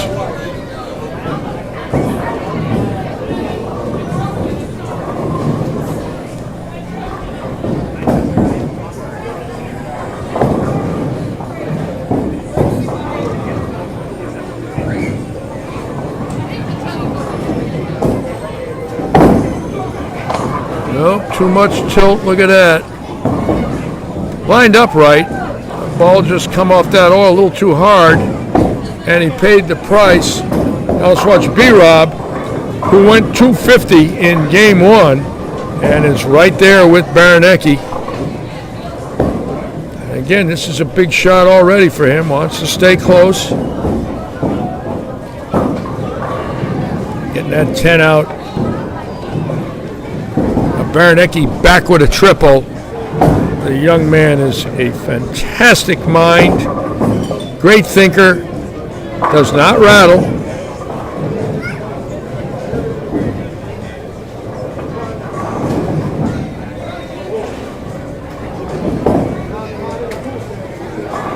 Ooh, solid 4, good shot. Yes, I will get some Oragel as soon as this sweeper's over.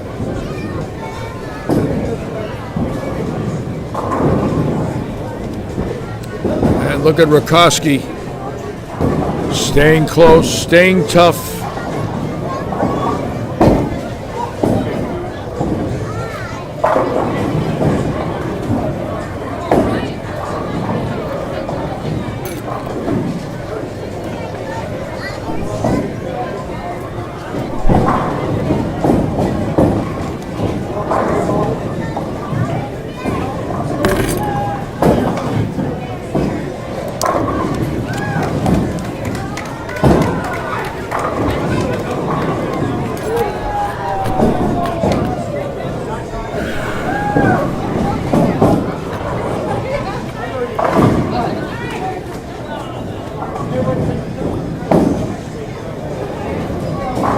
Yes, I just saw that spelling I've never quite heard Fridays called that before. That's an interesting spelling. And it was not done by me, and I did flunk every year of spelling in high school. Every year. Farday.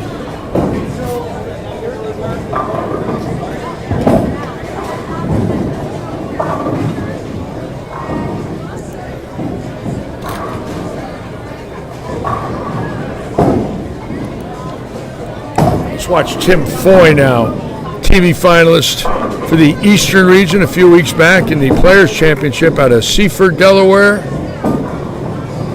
Oh, there's that messenger. And he is tough as nails, believe me. Might not be a big name, but at any moment could be. I'm talking this young man has worked so hard on his game in recent years. And he is a factor in the Eastern region of the PBA. Naturally, a few weeks ago, ran into Chris Vai. And Chris Vai bowled the 30th sanctioned 300 in PBA competition against him in his first game ever on national television. What a way to start. You go to national TV and the guy you're bowling shoots 300 at you in game 1 of your TV career. And there's another one in front of the 10. That's the third one we've seen for Messengers. Head in front of the 10.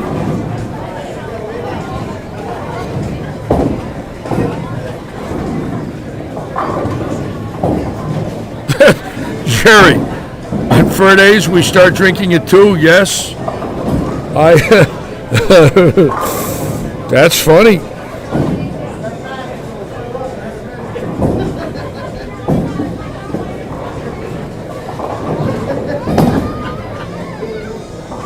And the Baron, tough as nails.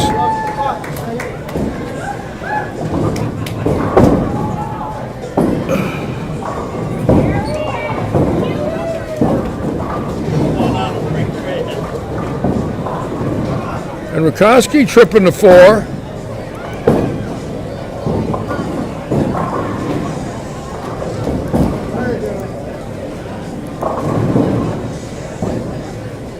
You can see Rakoski, watch Stouffer now, who opened the last game in the 10th. Not this time. And that was pure. That is a great player.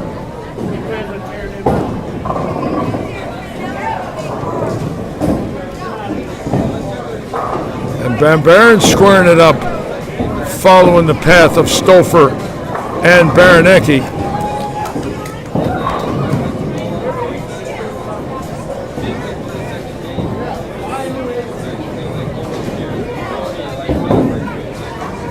Stouffer strikes out here. He goes to 490 after 2. A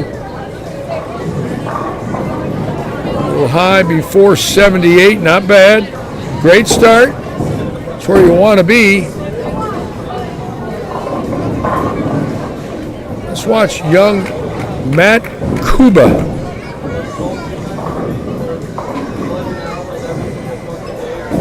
Kuba.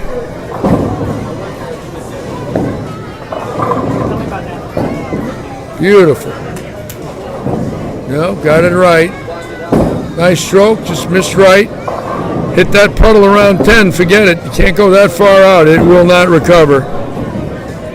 Stroke looked good, just missed it. Ball kept going to the right. Goodbye and good luck.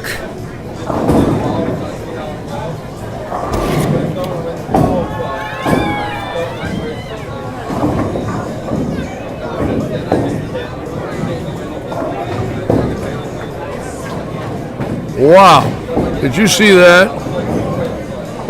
Kuba 5 and 5. Unbelievable.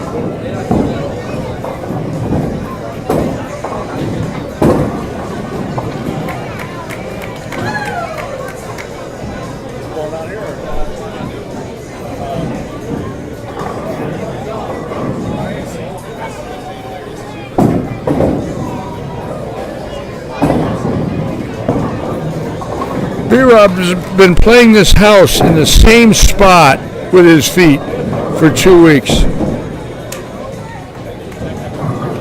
And just unbelievable ball reaction from in there. And that is his wheelhouse. He wants to be left. He likes to throw it right, but he's not getting it near the OB zone. Two-handers just creating an enormous amount of power at the release point, where a lot of people's balls slide right by the break point with that arc angle. His biting and hooking back. It's that rev rate with it, with that surface and these cores, unbelievable. Just pure power. It's become a power game, obviously, more so than ever with the two-handers.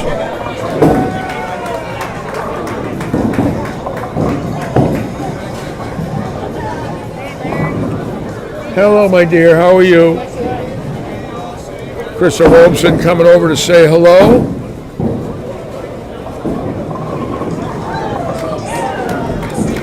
Baranecki with 209 to go 466.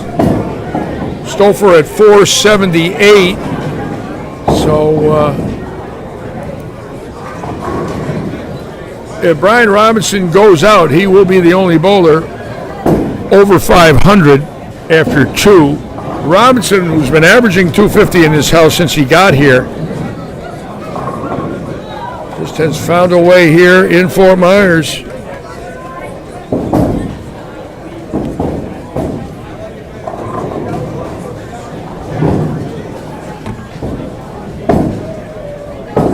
B-Rob, as he's called by everybody in the headquarter region and now on the national tour.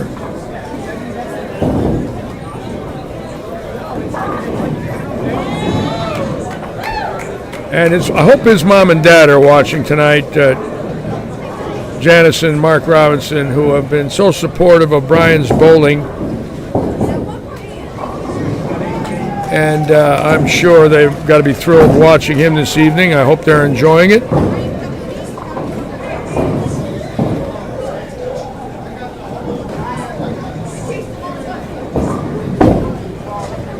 Pylon just not throwing it good tonight. Cut that one right off. Was left off his hand.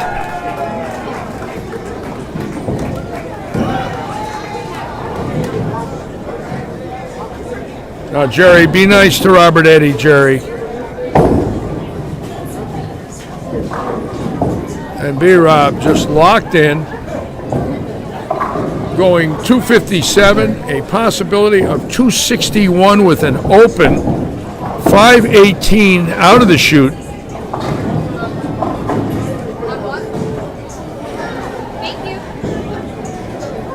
And B-Rob making a statement now here at Lightning Strikes that he can play on this shot, but tomorrow is a different day, and with the guns coming in tomorrow, you bowl one bad game in that 5-gamer, you won't make it. There are some horses coming in here that are going to get in on this angle and destroy them. And there is Robinson with 261 on top of 257 to take the lead at 518.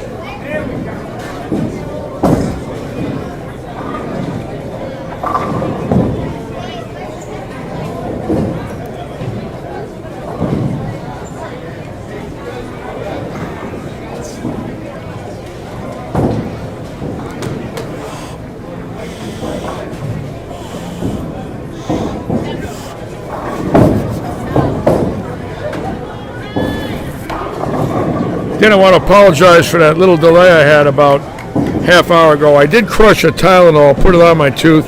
It's still aching horribly, but it's better. I thought I was going to pass out about a half hour ago. I'm going to try and get another Tylenol here from the front desk and crush it. I don't know if the drugstores are going to be open by the time this is over. I do need some of that Oragel. Tim Foy finishing out nicely, and 247 for Foy.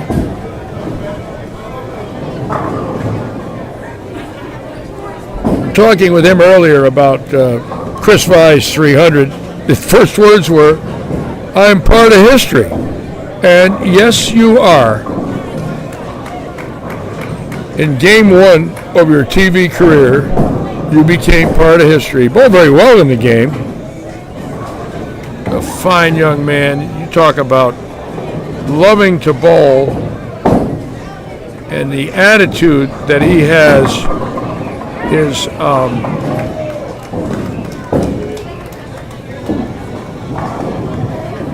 when you talk to him, you just see it. You know how much he loves to bowl and what it means to him as a human being to bowl well. Attaboy. Beautiful game. Starts with an open 247. Brian Robinson with 261. And Mike Varda, I will be going to Walmart for two reasons. One, to get some more gel, and two, for a job. After I almost passed out during this live stream. And my sister's on. I wanted her to see me. Michelle, I got a bad tooth right here, killing me. Terrible tooth. But I wanted my sister to see what I look like tonight because she never sees me. But a little swollen here. But we're all right. Holding our own. And toughing it out. Got my tooth, I thought I was going to pass out. I put Tylenol on it. You're good. I'm going to get Oragel as soon as this is over. Yeah. Nice bowling. Keep it up. Yeah. So, 257, 261. So, do you like my 11 strike 261, Larry? Brian Robinson with 11 strikes, 261.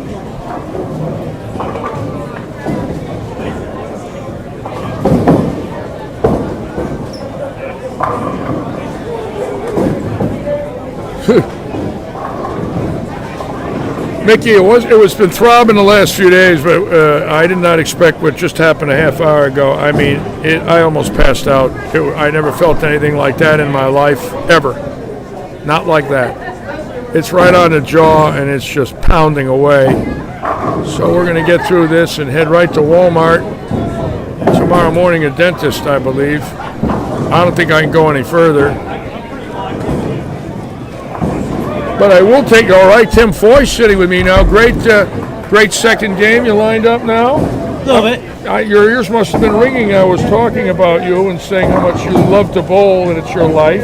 Yeah, I definitely love it. Definitely my life, for sure. What do you think of the weather since you've been here? Pretty cool, huh? Yeah, I was driving with my sunroof up and windows down and said I could tell my buddies back home and let them know, like, hey, they're freezing and I'm warm. Yeah, it's unique. It's part of the country where we don't have winter. Yeah, if it goes down in the 40s, everybody around here freaks out, you know. Yeah, if I could, I'm going to move down here. Yeah. Now, what'd you have in game one? 230. So you're right in the hunt, right? You and B, Rob, right there, two-handers. He's got 518. You're about 480. Yeah, about 480-ish. 480-ish. 480, a couple under. What ball are you throwing? The new Hammer Obsession. The Hammer Obsession. ASIM. ASIM. Kind of just throwing it to the 3-pin and letting the lane take it. Did you drill it at your store, or did you have it done here? No, I drilled it at home. You drilled it at home? 60 by 4.5 by 40. 60 by 4.5 by 40? Yeah, that's kind of my benchmark for my ASIMs. That's your benchmark.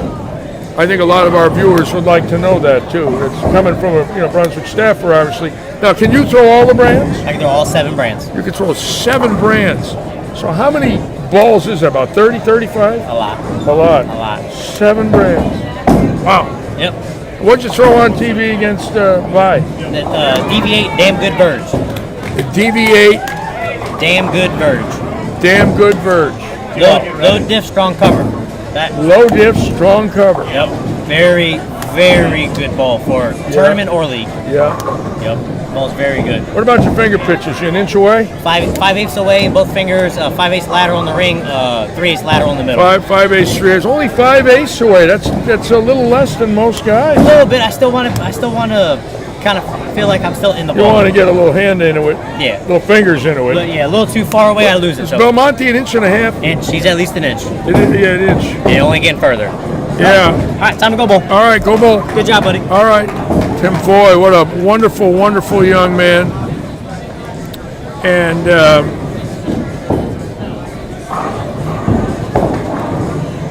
just a pleasure to talk to. Class act. And we're honored, believe me, all of us. Viewers, me, the staff. Visitors from all around the country will be here tomorrow. Askew. Where's Askew from? Finland? Folks, Finland, Sweden, where's he from?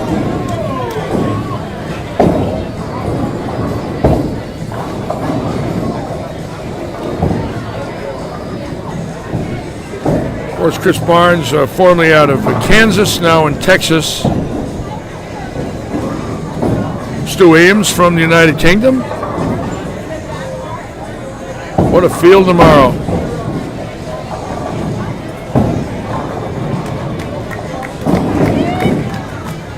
Joe goes from Scranton.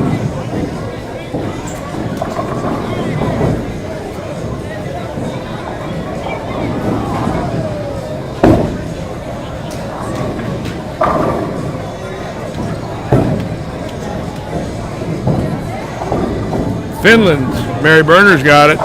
Thank you, Mary Berner.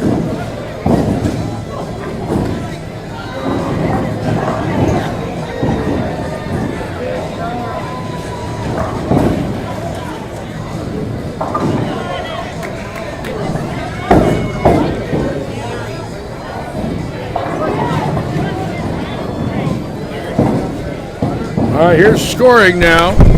Brian Robinson leading with 518. Right behind him, John Rakoski, 503. Dave Stoffer, 478. Tim Foy, 477. Evan Baranecki, 466.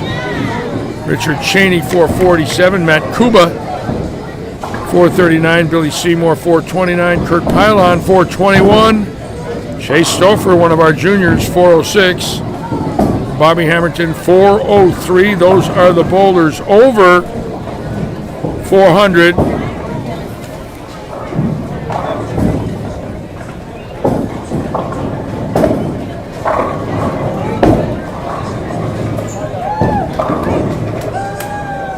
And obviously some of our bowlers never bowling on this shot, struggling, but I admire them for doing this. They've got to find out. There's only one way to know. Put your shoes on and give it a shot. Thomas Larson from Denmark, Finland, United Kingdom. Heck of a start. Maybe a few more surprises. You never know.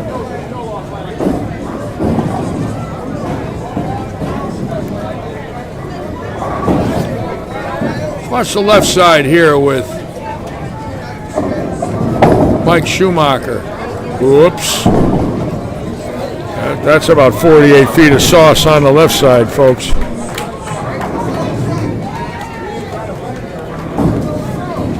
And the hammer, catching a break there, Bobby Hamilton.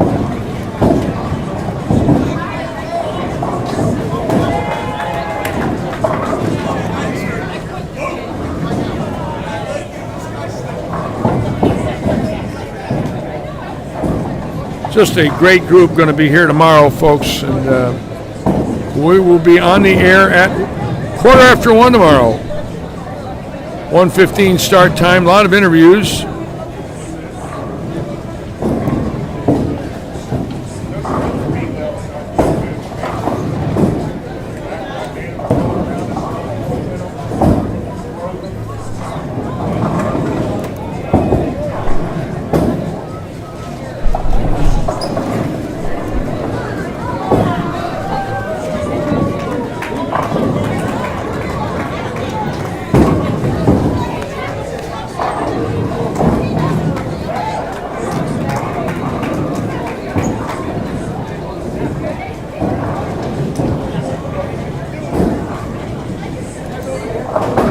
As you can see down the low end, Stouffer down there. That group that we just had in front of us, they're skipping two pair. So now the leaders are down the low end. Robinson, Stouffer, Baranecki, Rakoski, all on the low end for game 3. Tim Foy. We will see them in game 4 for tonight's 4-gamer. Keep in mind, tomorrow's 5 games, the way it works is the top 8 will get a bye. Top 24 bowlers will qualify. The top 8 get a bye.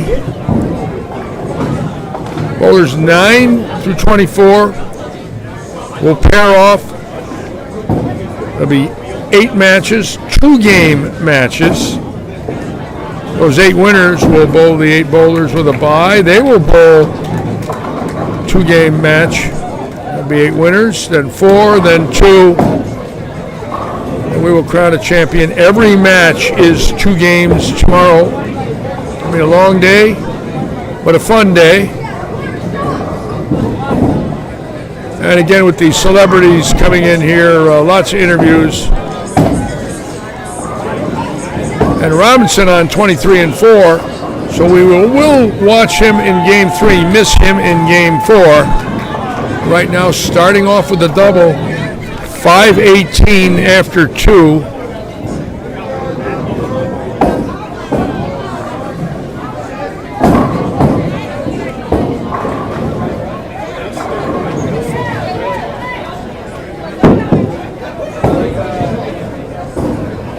Well, Mary Berner, Tim Foy is just a wonderful gentleman. I had a chance to host him in Morgantown for 2 of our tournaments there in 2016. And he bowled for the title in one of them.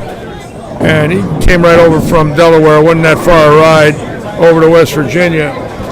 And he is totally committed to the sport of bowling. He's a pro shop operator. He loves the bowling center life. and has told me many times that's what he does. He's got this energy and this very, very likable, outgoing young man, and he's one of my favorites because of that attitude. And he made his first show, meant so much to him, but ran into Chris Vai, who shot 300. What a way to make a show, though.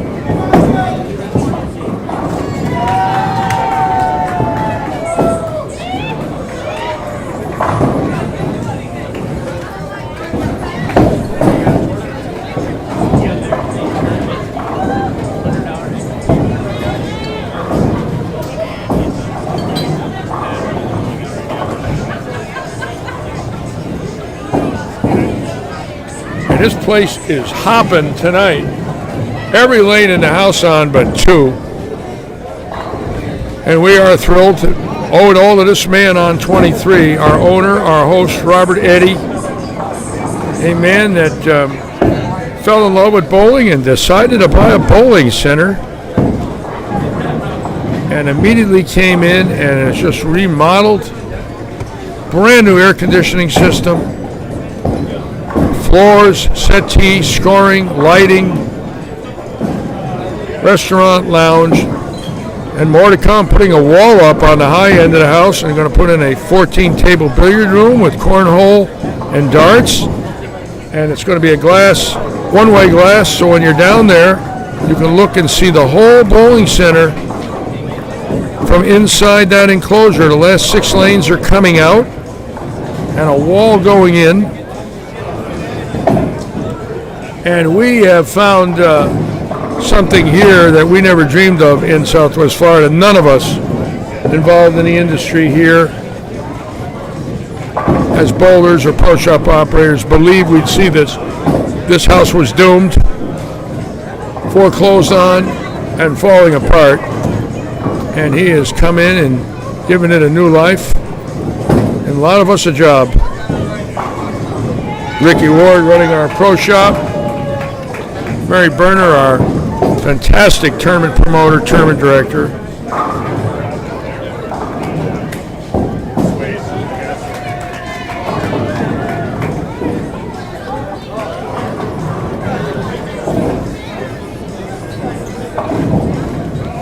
Let's watch a close-up now of Brian Robinson, who is 5'18".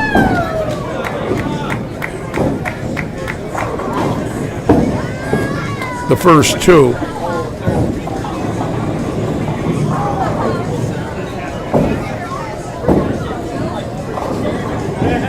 Ooh, got a break there. He'll take that. That could have been a disaster. That was a 4-8-10. 4 and the 8 fell last. That's a bonus.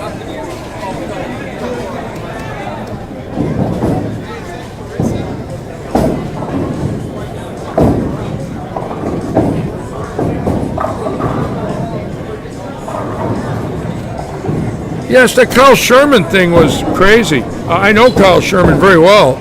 I dated Amanda Green, who went to University of West Virginia, and I had a chance to have Kyle in my booth when I live streamed the Morgantown Classic up there and met him. Talked with him a lot about his career, and somehow he forgot to enter the Tournament of Champions, which I've heard of a lot of things in my life, but that one fooled me. Number one, he's extremely intelligent. I don't know how he could not send in his entry card. I just don't know how, but things happen.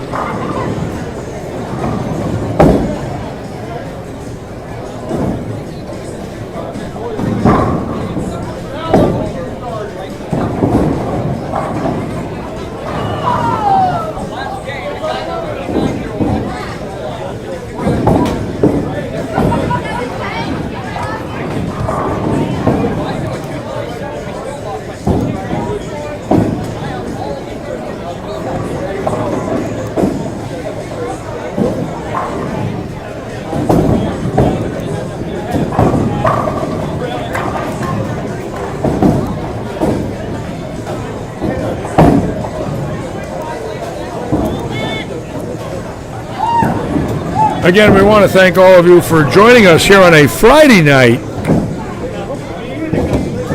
Never do we stream on a Friday night, but this is a special one. And next Friday, even more so, with the iRoof PBA non-champions event here. Next Friday night's sweeper, $1,000 guaranteed for first place. Sponsored by iRoof, Adam Zolke. His dad, Paul, a USBC Eagle winner, the 1997 doubles champion. And iRoof stepping up to the plate. And of course, when the PBA Senior Tour gets here, we do have an open Friday. And it wouldn't surprise me in the least that on Friday, April 9th, we have another sweeper. Somebody might step up to the plate and want the greatest bowlers to bowl. Keep in mind, we don't stop anybody from bowling sweepers. It won't be a 50 and over sweeper. It'll be a sweeper. So that'll be interesting.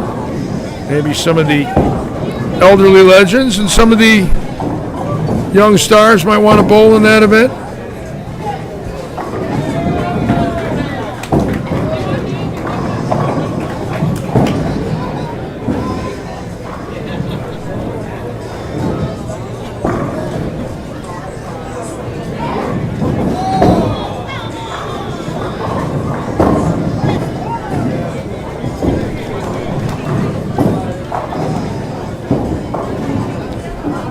Now, Brian Robinson right now, we don't know about game 3, but he is the leader after 2 at 518.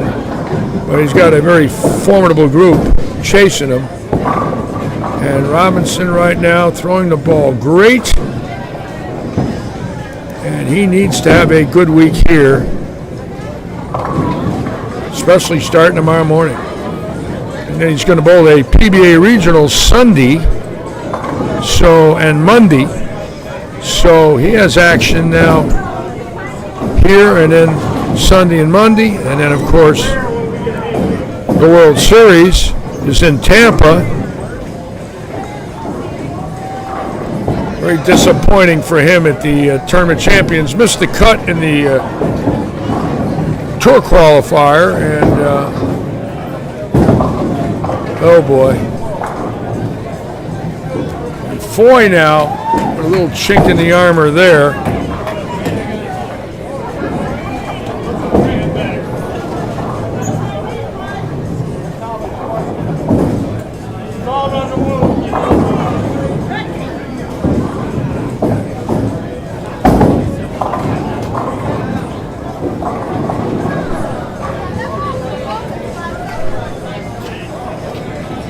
And if Parker Bone bowls here tomorrow, for all of you watching, I met Parker in his very first PBA event. Naturally, I was player service director at that time. And I'm going to be asking him questions about his early career and who his idols were. And I'm sure Petraglia and Earl Anthony and Mike Albee are right there. Dave Davis, who's recuperating and now home from the hospital after open heart surgery. And Monday, when I go to Sebring for my COVID shot, I'm going to stop in Lake Placid and see my dear friend Dave Davis, who is lucky to be alive. Got home, I think, yesterday, recuperating, and there's a man that's got more fight, more desire than anyone I ever met. He lived with 3 arteries, 2 are 100% blocked, 198, and that heart just kept working long enough to get him in there, take some veins out of his legs, replace the veins around the heart, and he's still with us, thank God.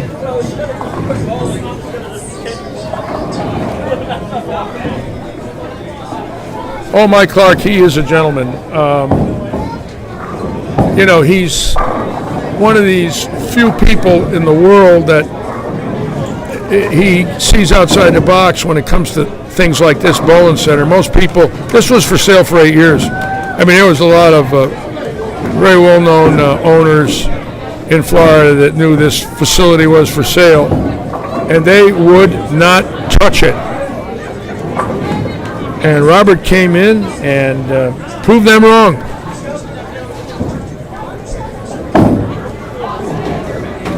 Just saw something that no one else saw.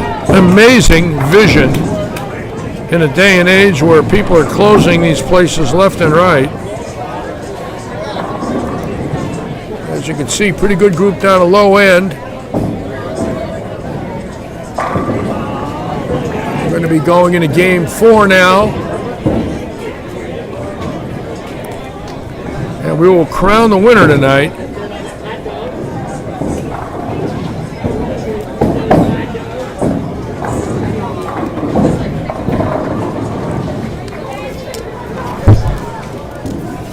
You get a nice little field. 44 bowlers bowling. Keep in mind, many of these people have not had a chance to bowl on this, and I'm glad they decided to try. Some of them are struggling, but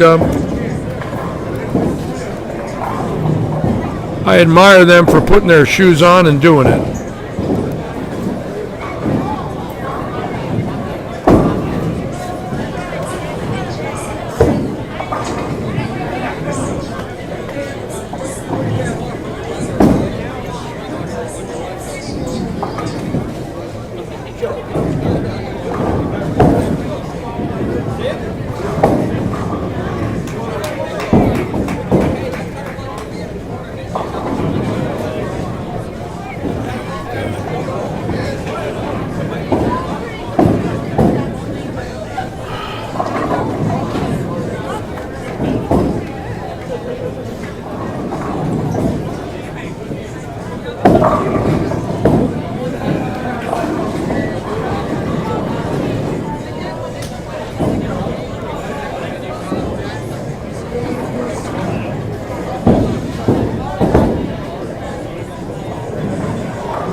Now Robinson, who's stoned a 9 in the 7th frame, can still put this out for 259 and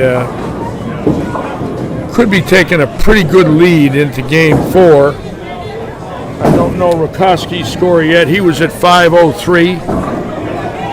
Stouffer 478.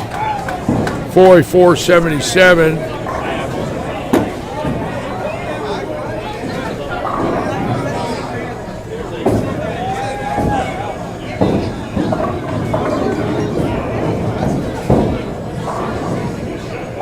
Again, right now, Mary Bernard telling us we're at 98 entries before we start tomorrow, about 120 on Sunday. So we're looking at about 240 here this weekend. 4 weeks ago, we were at 290 for the Heinz 57 and the 9-pin no-tap. So the bowlers supporting this facility from all around the state. Oh, Lavoie and Smallwood for the show. Wow. Tommy Kress giving me the report out of Rochester, New York.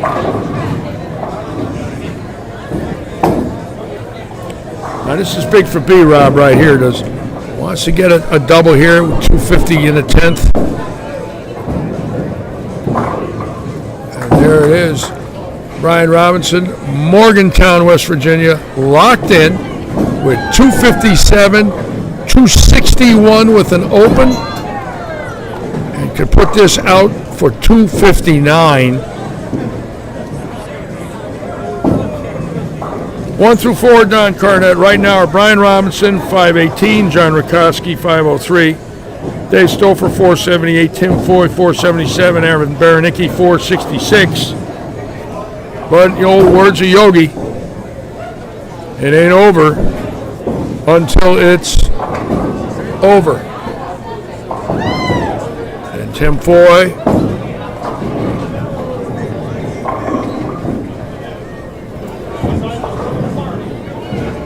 a Brunswick staffer who can throw all brands. Same with Brian Robinson, who was a 900 global staffer. And what happened was,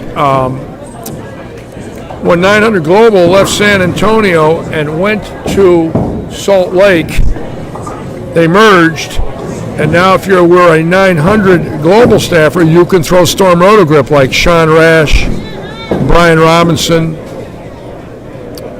several other 900 staffers now can use the Storm Roto line. Sam Cooley, going to be very interesting. My tooth is killing me. I need to pull it. It's killing me.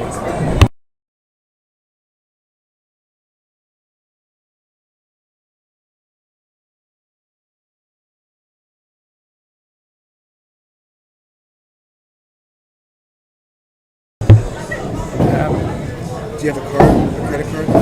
Hold on. No credit card? Oh boy, and Robinson did not want to do that.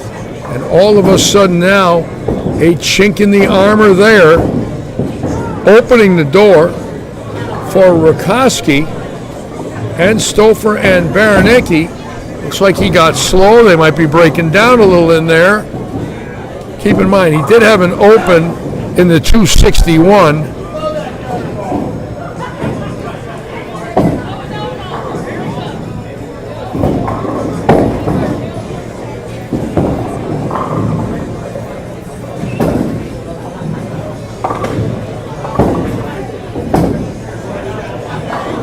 All right, 222. That is a costly mistake. Could have been 259. A 37-pin error on that first ball.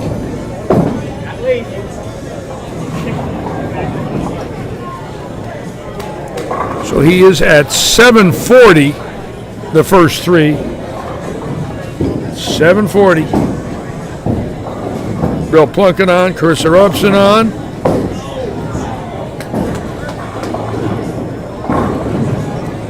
We'll watch this young star from the great state of Delaware, Tim Foy.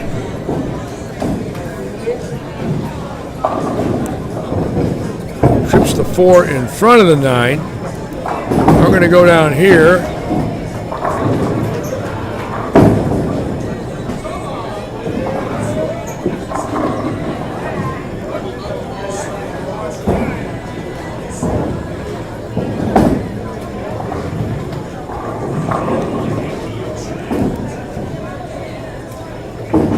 Now we get a chance to watch in Game 4 Stouffer and Baranicki, who opened very unlike Evan to miss a one-pinner. Now we don't know what the Game 3 scores were, but I'll have them for you shortly with our totals.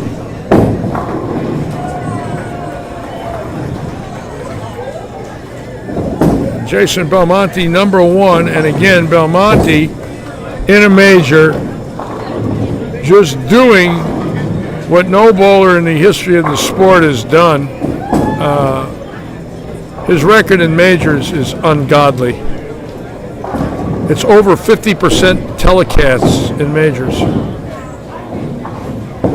And no one did that. Not Anthony, not Carter, not Albee, not Walter Ray. No one. No one finished in the top 5, 50% of all his majors. But Belmonte, it's just a scary record. The aspirin helped a little, but I need more, Tom. I'm going to buy Tylenol and Oragel and pray that I can sleep tonight, because I'm not sleeping with this jaw the way it is. I'll tell you that right now. It's toast. And look at Sarah with a solid 7-9 up to the neck. Did you see that? Just smiling, saying, really?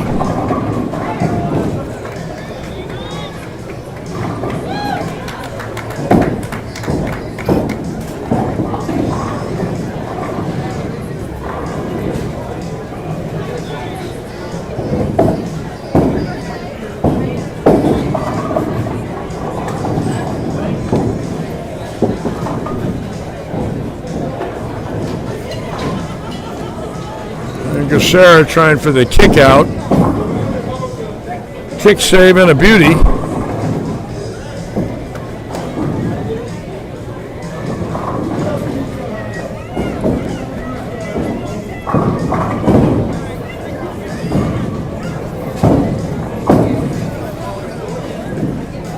We'll put it on split screen so you can watch everybody now, folks. Keep in mind, this is game 4.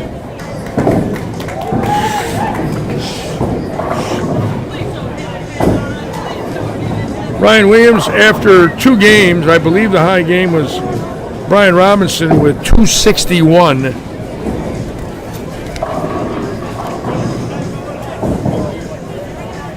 What we don't know about game 3 yet.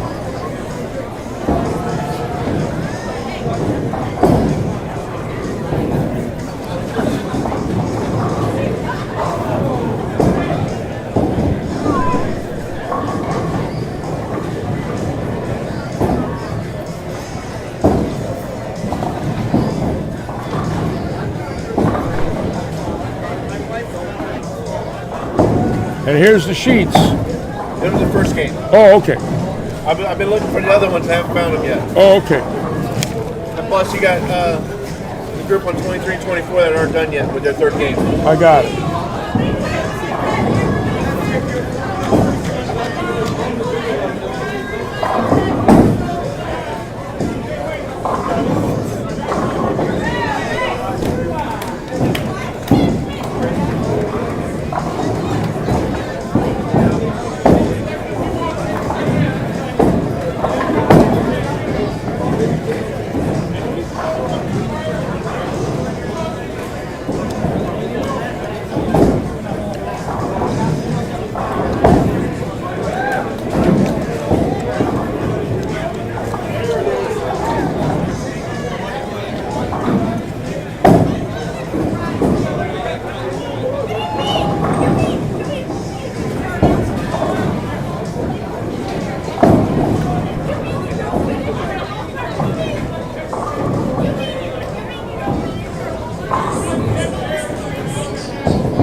Then tomorrow, for all of you that just tuned in, the list of stars is ungodly.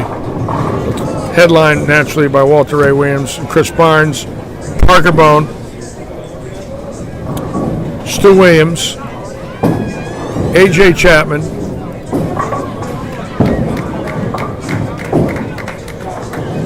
Oscar Palermo,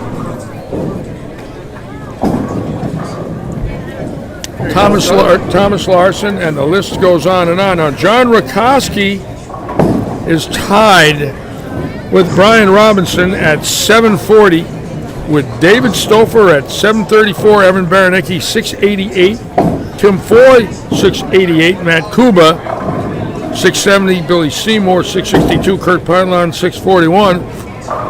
So Robinson now tied with the great Rakoski, and that open in the 10th might have cost Robinson the win here. Keep in mind, he got a 7-1 in the 10th on a double, so we will find out if that shot cost him this 4-gamer. But Stouffer in the hunt, Baranecki in the hunt. Stouffer no doubles yet.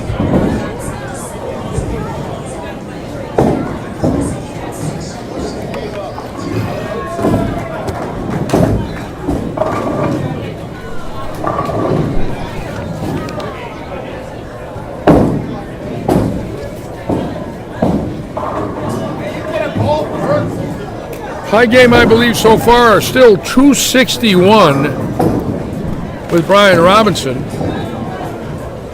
And again, a good shot to the pocket, but from that deeper angle, obviously some half tens, some messengers that might not carry because of entry angle. A couple of back row hits, 7s, 8s.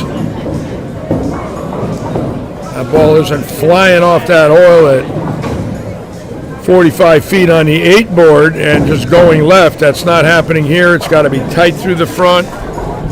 Maybe the break point's no farther right than 12, which changes entry angle tremendously considering the pocket's on a 17 board. So, interesting.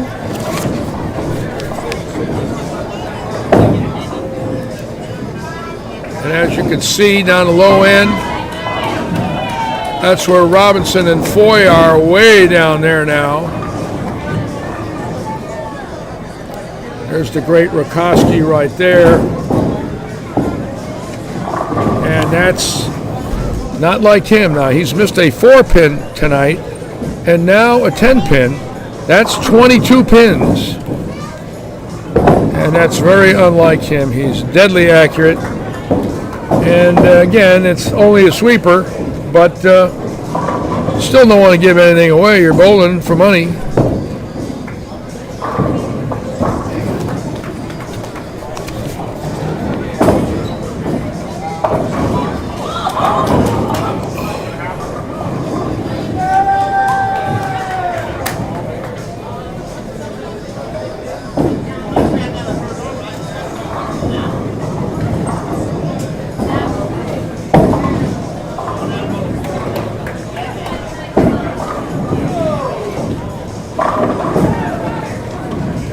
That was really a good shot by Stouffer. Slow speed, a lot of hit, and he got fooled. I think it's just a little slow. Speed is so critical on this shot that if you ease up just a little, especially now in game 4,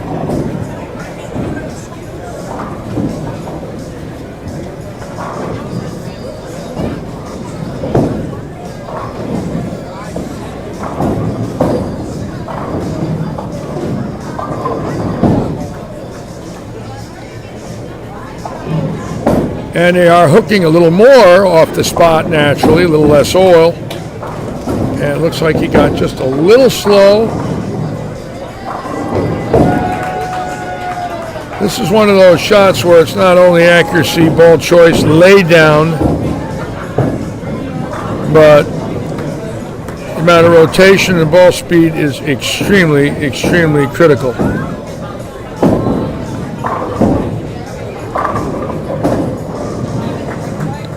And Baranecki now in trouble. Again, Baranecki bowling very well with 688. And all of a sudden, both him and Stouffer, no doubles with 3 opens. And as you can see, they're in trouble. And you can imagine tomorrow in game 5, if it's like this, they're that touchy, anything can happen.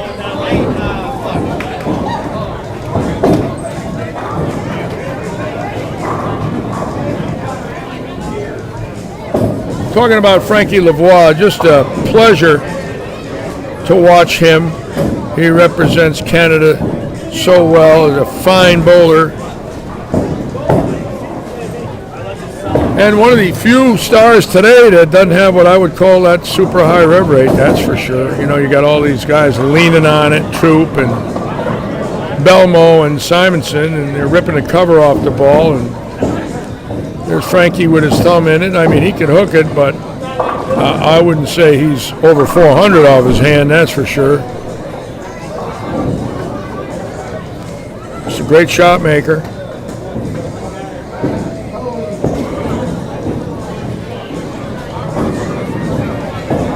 I like Prather's game. Prather's game is just, for a thumb-in player, what a game. Oh, my God. That's beautiful. If I could come back and bowl, I'd want Prather's game. Take my chances with that.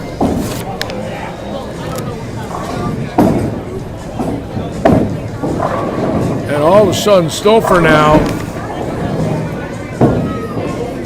through the nose twice. So he's getting fooled now. That pair is on fire.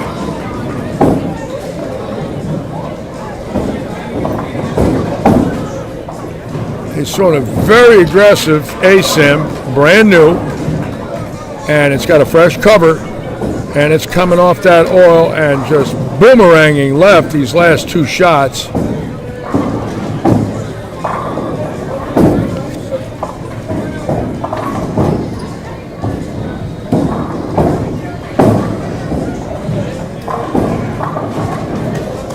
Now, for all of you that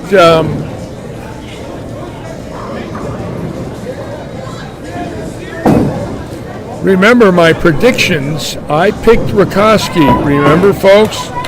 I don't want to give him the Litchi kiss, but Rakoski right now at a 2-teen pace, tied with Robinson. Stouffer in trouble, needs to start striking now. Baranecki in trouble. Baranecki shooting 170, Stouffer 180, so they are in trouble. But Rakoski right now looking very good. And the 5-7-10 was standing on that hit that Baranecki just threw. The 5-7-10 was actually up for a split second.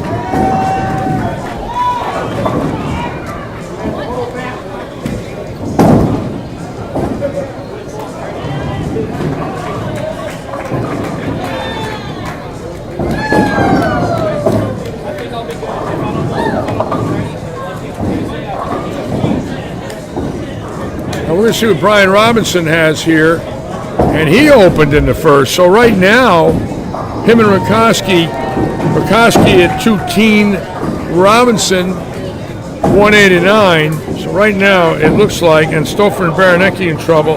I don't know about Foy. Foy's got a double. Foy can actually, if Rakoski falters, it's going to be kind of interesting here. Foy can go to second around Robinson, Stouffer, and Baranecki. And now Robinson's pair on fire, as you can see now.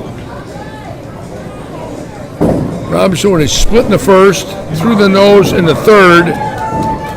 Very interesting what's happening. They are breaking down quickly.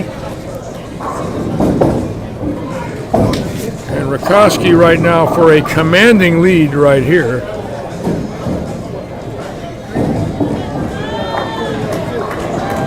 And there it is, just unbelievably great bowler.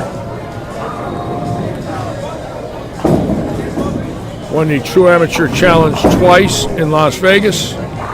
And Robinson now open 3 times in 4 frames. Keep that in mind now.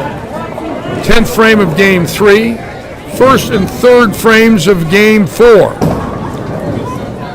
Here's a man that was averaging 250 going into the 10th frame of last game. If he strikes out, opens, and now here, opening 2 of 3 to drop 50 pins behind Rakoski. 50. They were tied at 740. He's now 50 pins behind Rakoski. An amazing turnaround.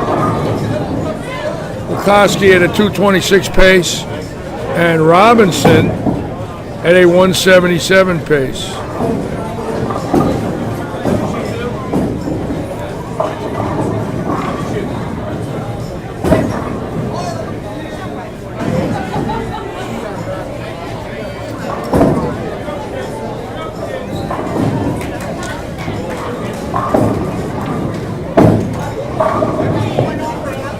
Stouffer changed balls, still wasn't enough. Good ball move there, had the ball hit the pocket, but still a little high.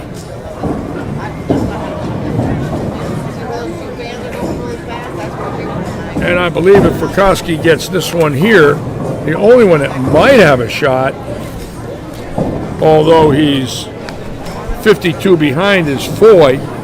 He'd have to shoot 290 and Rakoski open a couple times. And that ain't happening. This is over, folks. It's all over but the shouting.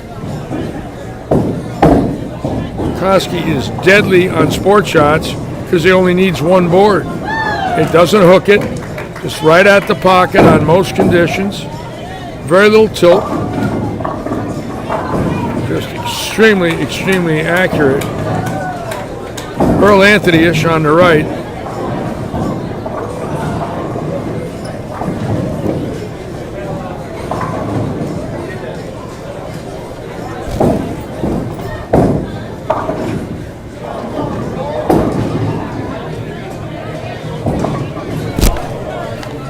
And Robinson just all of a sudden opening 4 of 5 frames. Just an amazing turnaround there. Very good spare shooter. I would not have expected that.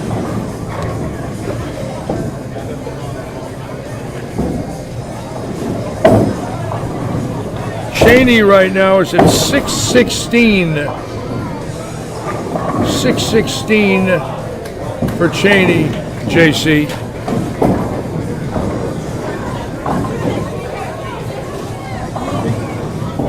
Interestingly enough, it's not over, even though Rakoski has got triple open 4-bagger. If Foy were to shoot 300 here and Rakoski opened once, Foy could catch him. But Foy oops, must have heard me. He got the Litchi kiss in his 3rd step.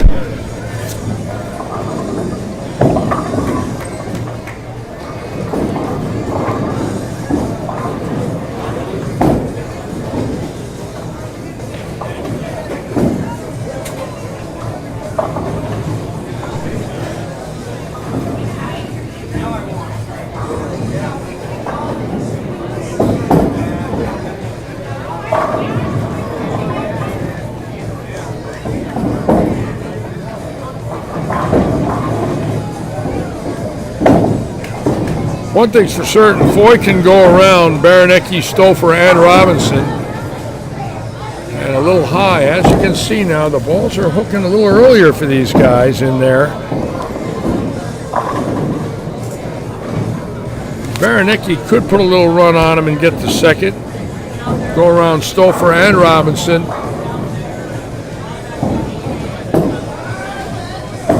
And right now it's all John Rakoski. He spares and strikes out. 976. With everyone else faltering. All Rakoski. No, I don't know who Mike Vardo at first is. I'll find out. You know, it was not a lot of money to bowl tonight. Just 40 a man. Little lineage coming out. I got to figure at least 500 for first. And Baranecki not done yet. 688.26. He can go 914. And right now that might be enough to go around Stouffer and Robinson. Stouffer, who can only shoot 207. That's if he strikes out. And Robinson in a lot of trouble after bowling 740. And he did strike in the 5th frame.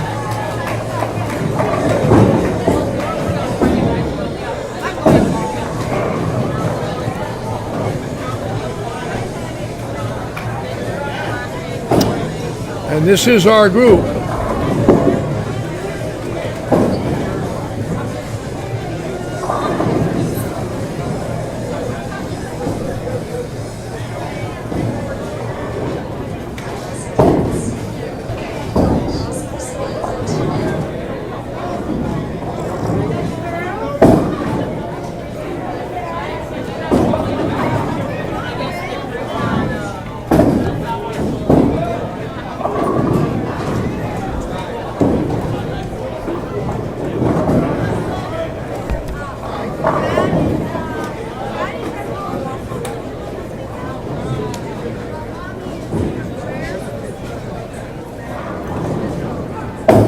Stouffer got in deeper, trying to fall it back, touched the oil and gone. So that's the first game he bowled today without a double. Look at that game. Get pretty tough here on the burn.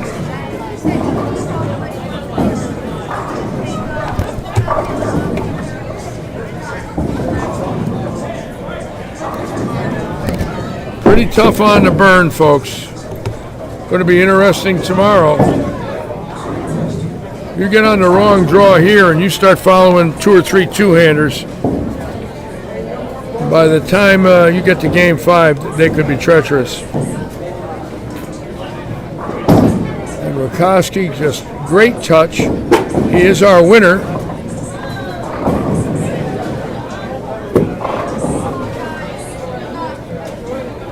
Baranecki can put it out for second. It's not over yet. But he can put it out for second place.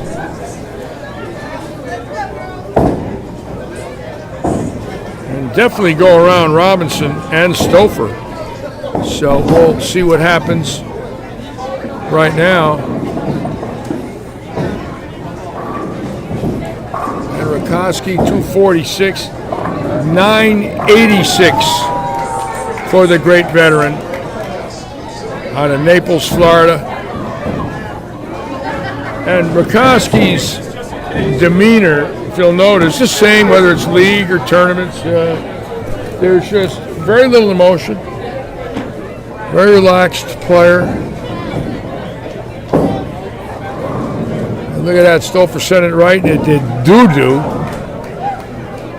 for 6. And they are tough right now, folks.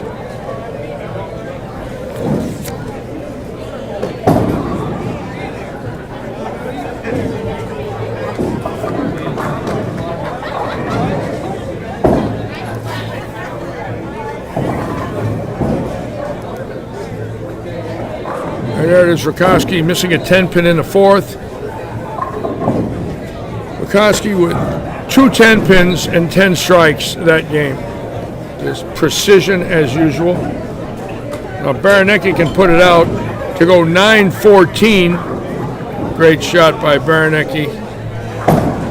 And that is not an easy lane. And if you look, Stouffer didn't have a double. And Baranecki 2 opens, putting the game out, which could very well lock him in the second, other than Tim Foy. And we'll be looking at that right now. And B-Rob in a lot of trouble here. Look at this. Look at this game.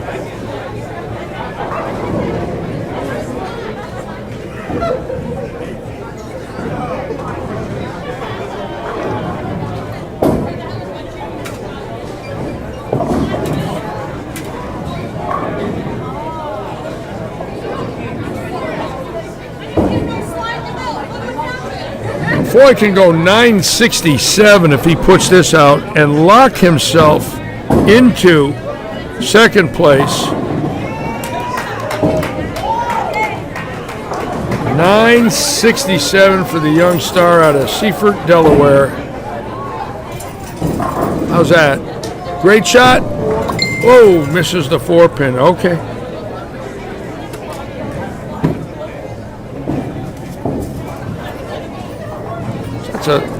Not that big a man, and you can see where the two-handed style for somebody about 130, 140 pounds, that's the equalizer. The two-hander as a smaller man, but 450 in revs, and that's the power that big men used to have because of their muscular size. Not anymore. You look at Wesley Lowe, Tim Foy, Thumbless, and they throw fantastic balls. The style of today, the two-hand style.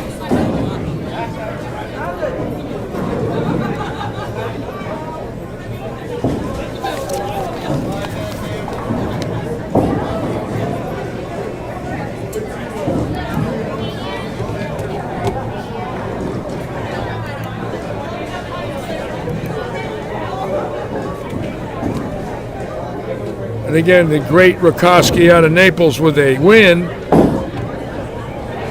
Great performance for tomorrow's event. So now we know he's got a great shot, but there's only one problem. Tomorrow there's about 15 people coming in that could obviously stay up with him, although I must tell you, as accurate as John is and how he's playing these lanes right now, the burn doesn't seem to bother him at all.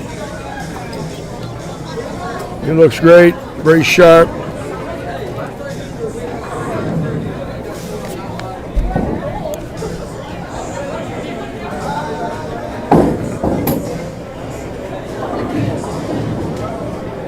Stouffer at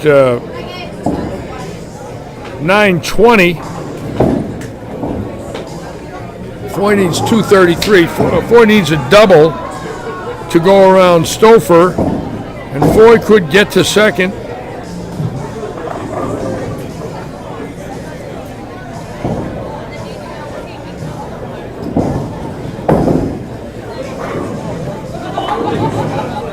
If you watch Pylon and realize three-time USBC champion, great shot maker, man, it's been bowling since he was a young boy. What veterans, absolute veterans we have here today. People have been bowling all their lives. Tim Foy since he was 5. It's great to see.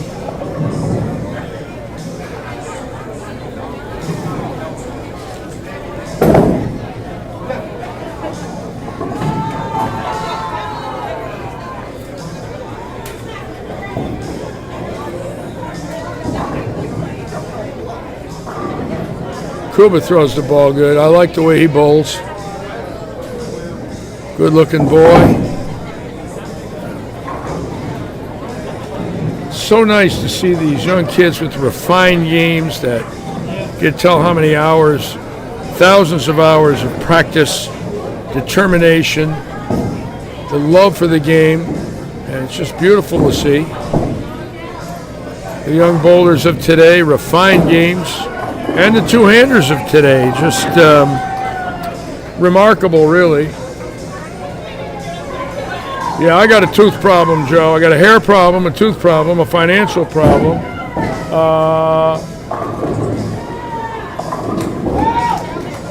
And quite frankly, they picked the wrong night, Friday night.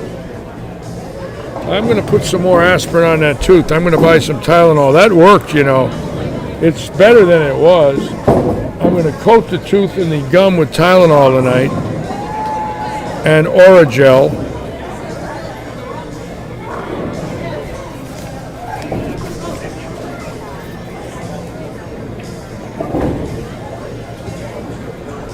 Thank you, Bob Mason. Jerry McLanick. How about Rakoski, huh, Jerry? Just as pure as can be.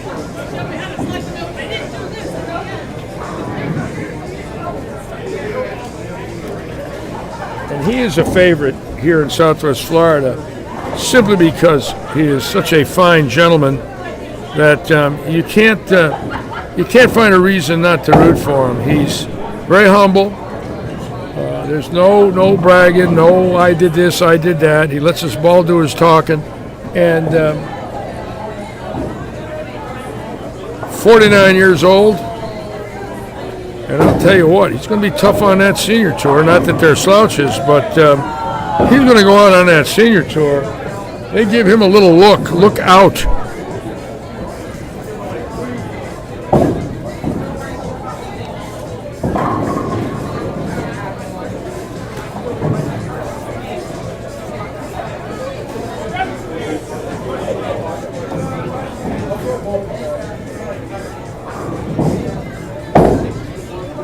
Brian Robinson could actually put this out and stay in third if Foy goes around him with 36-24. Robinson can go 93, which puts him 33. Robinson can stay in second if he can put the game out.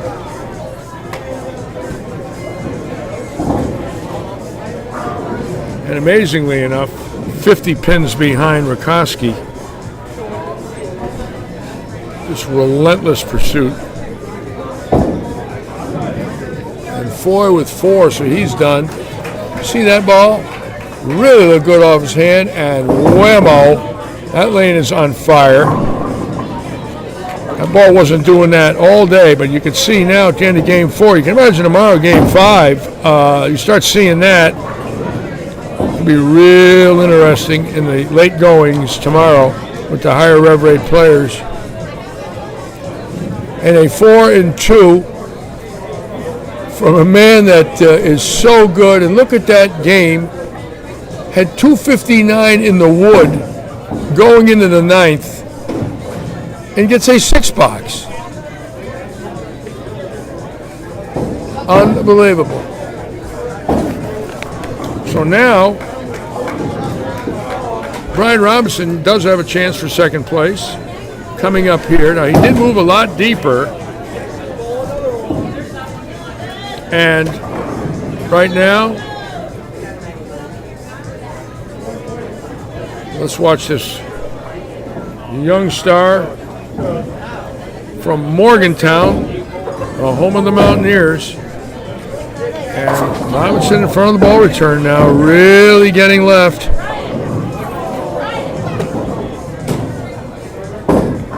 And that's a great shot, splitting the rack. And he's acting like B-Rob. B-Rob has made 50 friends in here in 2 weeks. At first they didn't know what to take. And then they got to talk to him a little bit, and all of a sudden they realized that this is really a nice man. And yes, Jerry, the most humble person I ever met too. Rakowski is wonderful, and we are lucky to be watching him. He is nationally ranked in the amateur field, believe me, folks. He is a great, great player.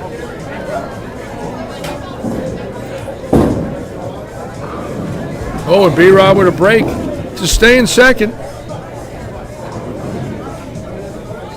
Playing the oil and staying in second place. Brian Robinson again going home a winner this evening. And my tooth feeling better, I'm going to get aspirin and coat it again. Getting Tylenol and Oragel at Walmart right now. If it's still open, I hope.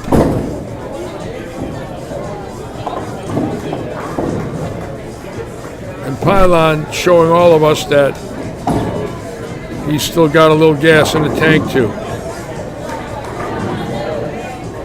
And B-Rob, after a horrendous start of 44 in the fourth, bailing the game out for 193 to stay in second behind the legend Rakowski. They were tied going in at 740.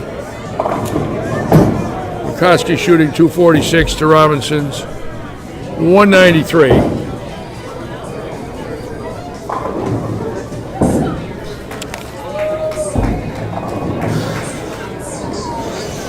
Again, I want to apologize to all you folks for what happened to me in game 2. That aspirin did help. The tooth is loose and it's killing me, but it did help. Now I'm going to get another one and hope I can sleep somewhat tonight. But it hurts.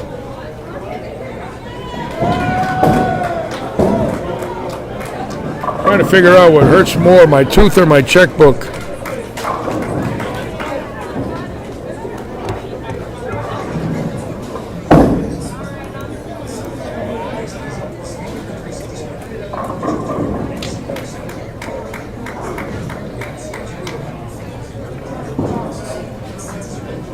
Tim Foy bowling well tonight. Other than that 4 count, you take that away and you make that a strike, and 205 becomes 242 with a spare strike in the 10th.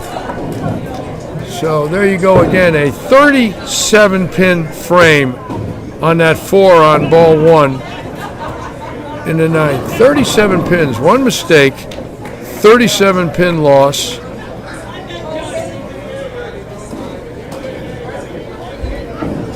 The young star out of Delaware with over 900. Now our booth is done. I got to show you our booth, folks.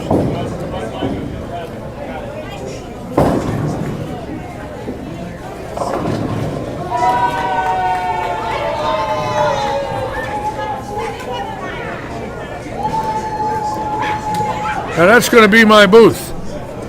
And it comes out of the wall. It seats 5 people. David's standing now, but if you sit in a chair, it's down a little bit.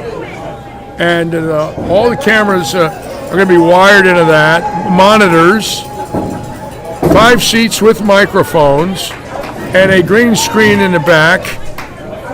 And Budweiser bought the wrap for it. It's going to be called the Bud Booth. Budweiser now stepping up to the plate here at Lightning Strikes. David Stouffer, Evan Baranicki in the Bud Booth. Pretty smart of Budweiser to buy that, don't you think? Watch.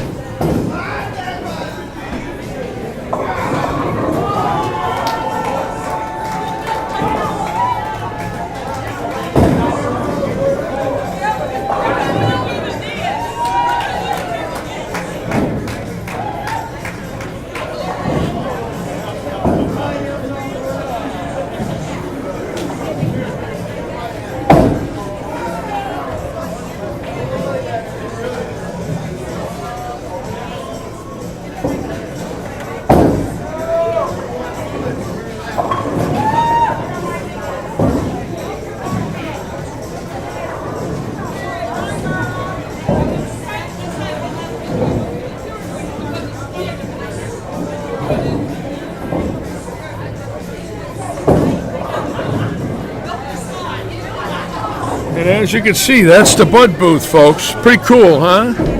All right, the tooth is a little better. I'm not struggling as much as I was. I was in pain horribly at game 2, I mean from hell. And the aspirin has helped. I don't think I'd be able to sleep with it pounding, but I'm going to go buy Tylenol and crush it. And Oragel, John Rakoski is our winner. Brian Robinson in second. And again, we will have the standings of tonight's sweeper tomorrow. I'm going to sort of get off the air here. I got to run and take care of this. I am struggling horribly. But I want to thank all of you as usual, all of my friends and viewers. Thank you for being a little patient with me earlier tonight. I have tried my best to make this enjoyable for you, and we hope you liked it. And I will be on tomorrow at 1:15 with a lot of interviews. We're going to get Barnesy in here and Stu Williams, and let's watch Stouffer now. Just to let you know, Mr. David Forge with Audi of Fort Myers is paying $1,000 for a 300 game tomorrow after you make the top 24. He is paying $1,000. Audi of Fort Myers. So, here we go. The top 8, 8th place, our very own Billy Seymour. Billy Seymour in 8th, getting a little money. Seymour. Front center. Tom Cook, glad you liked it, Tom Cook. Kirk Pelon. If Rick, anybody's ever heard Rick of Wilbur, him, thank you.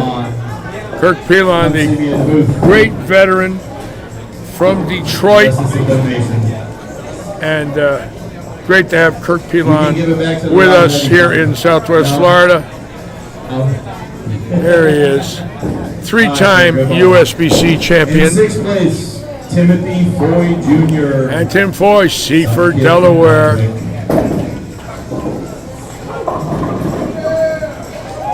Dave Stouffer in there with his beautiful daughter. Look at his daughter. Just a beautiful girl. In 5th place, Matt Kuba. Matt Kuba. Matt Kuba. Good player there. Matt Kuba with 886 for 4. In 4th place, our very own Weber, Evan Baranicki. There he is. There he is. 903. He shot 903 for Baranicki. And 3rd place, we won't mention him, but it's me at 917. Zach, put that in your pocket. And then 2nd place, Brian Robinson for 933. B-Rob with a little check. Robinson, come see me for 2nd place. Here comes B-Rob. Mark and Janice, I hope you're watching. There's B-Rob. Your first place winner for the Friday night sweeper on the sharp pattern. 2-time John Rakoski with 986. There he is, the great Rakoski. What a bowler. Congratulations, sir. And we hope you enjoyed it. Thanks for showing up. We will be on tomorrow at 1:15. I'm going to Walmart for Tylenol, Oragel, and maybe a toupee so I can change this dome as well as my bad tooth. We want to thank all of you for being with us tonight, and we'll see you tomorrow. And as usual, I want to wish all of you a lot of good luck and good bowling. Thank you. See you at 1:15 tomorrow. Okay.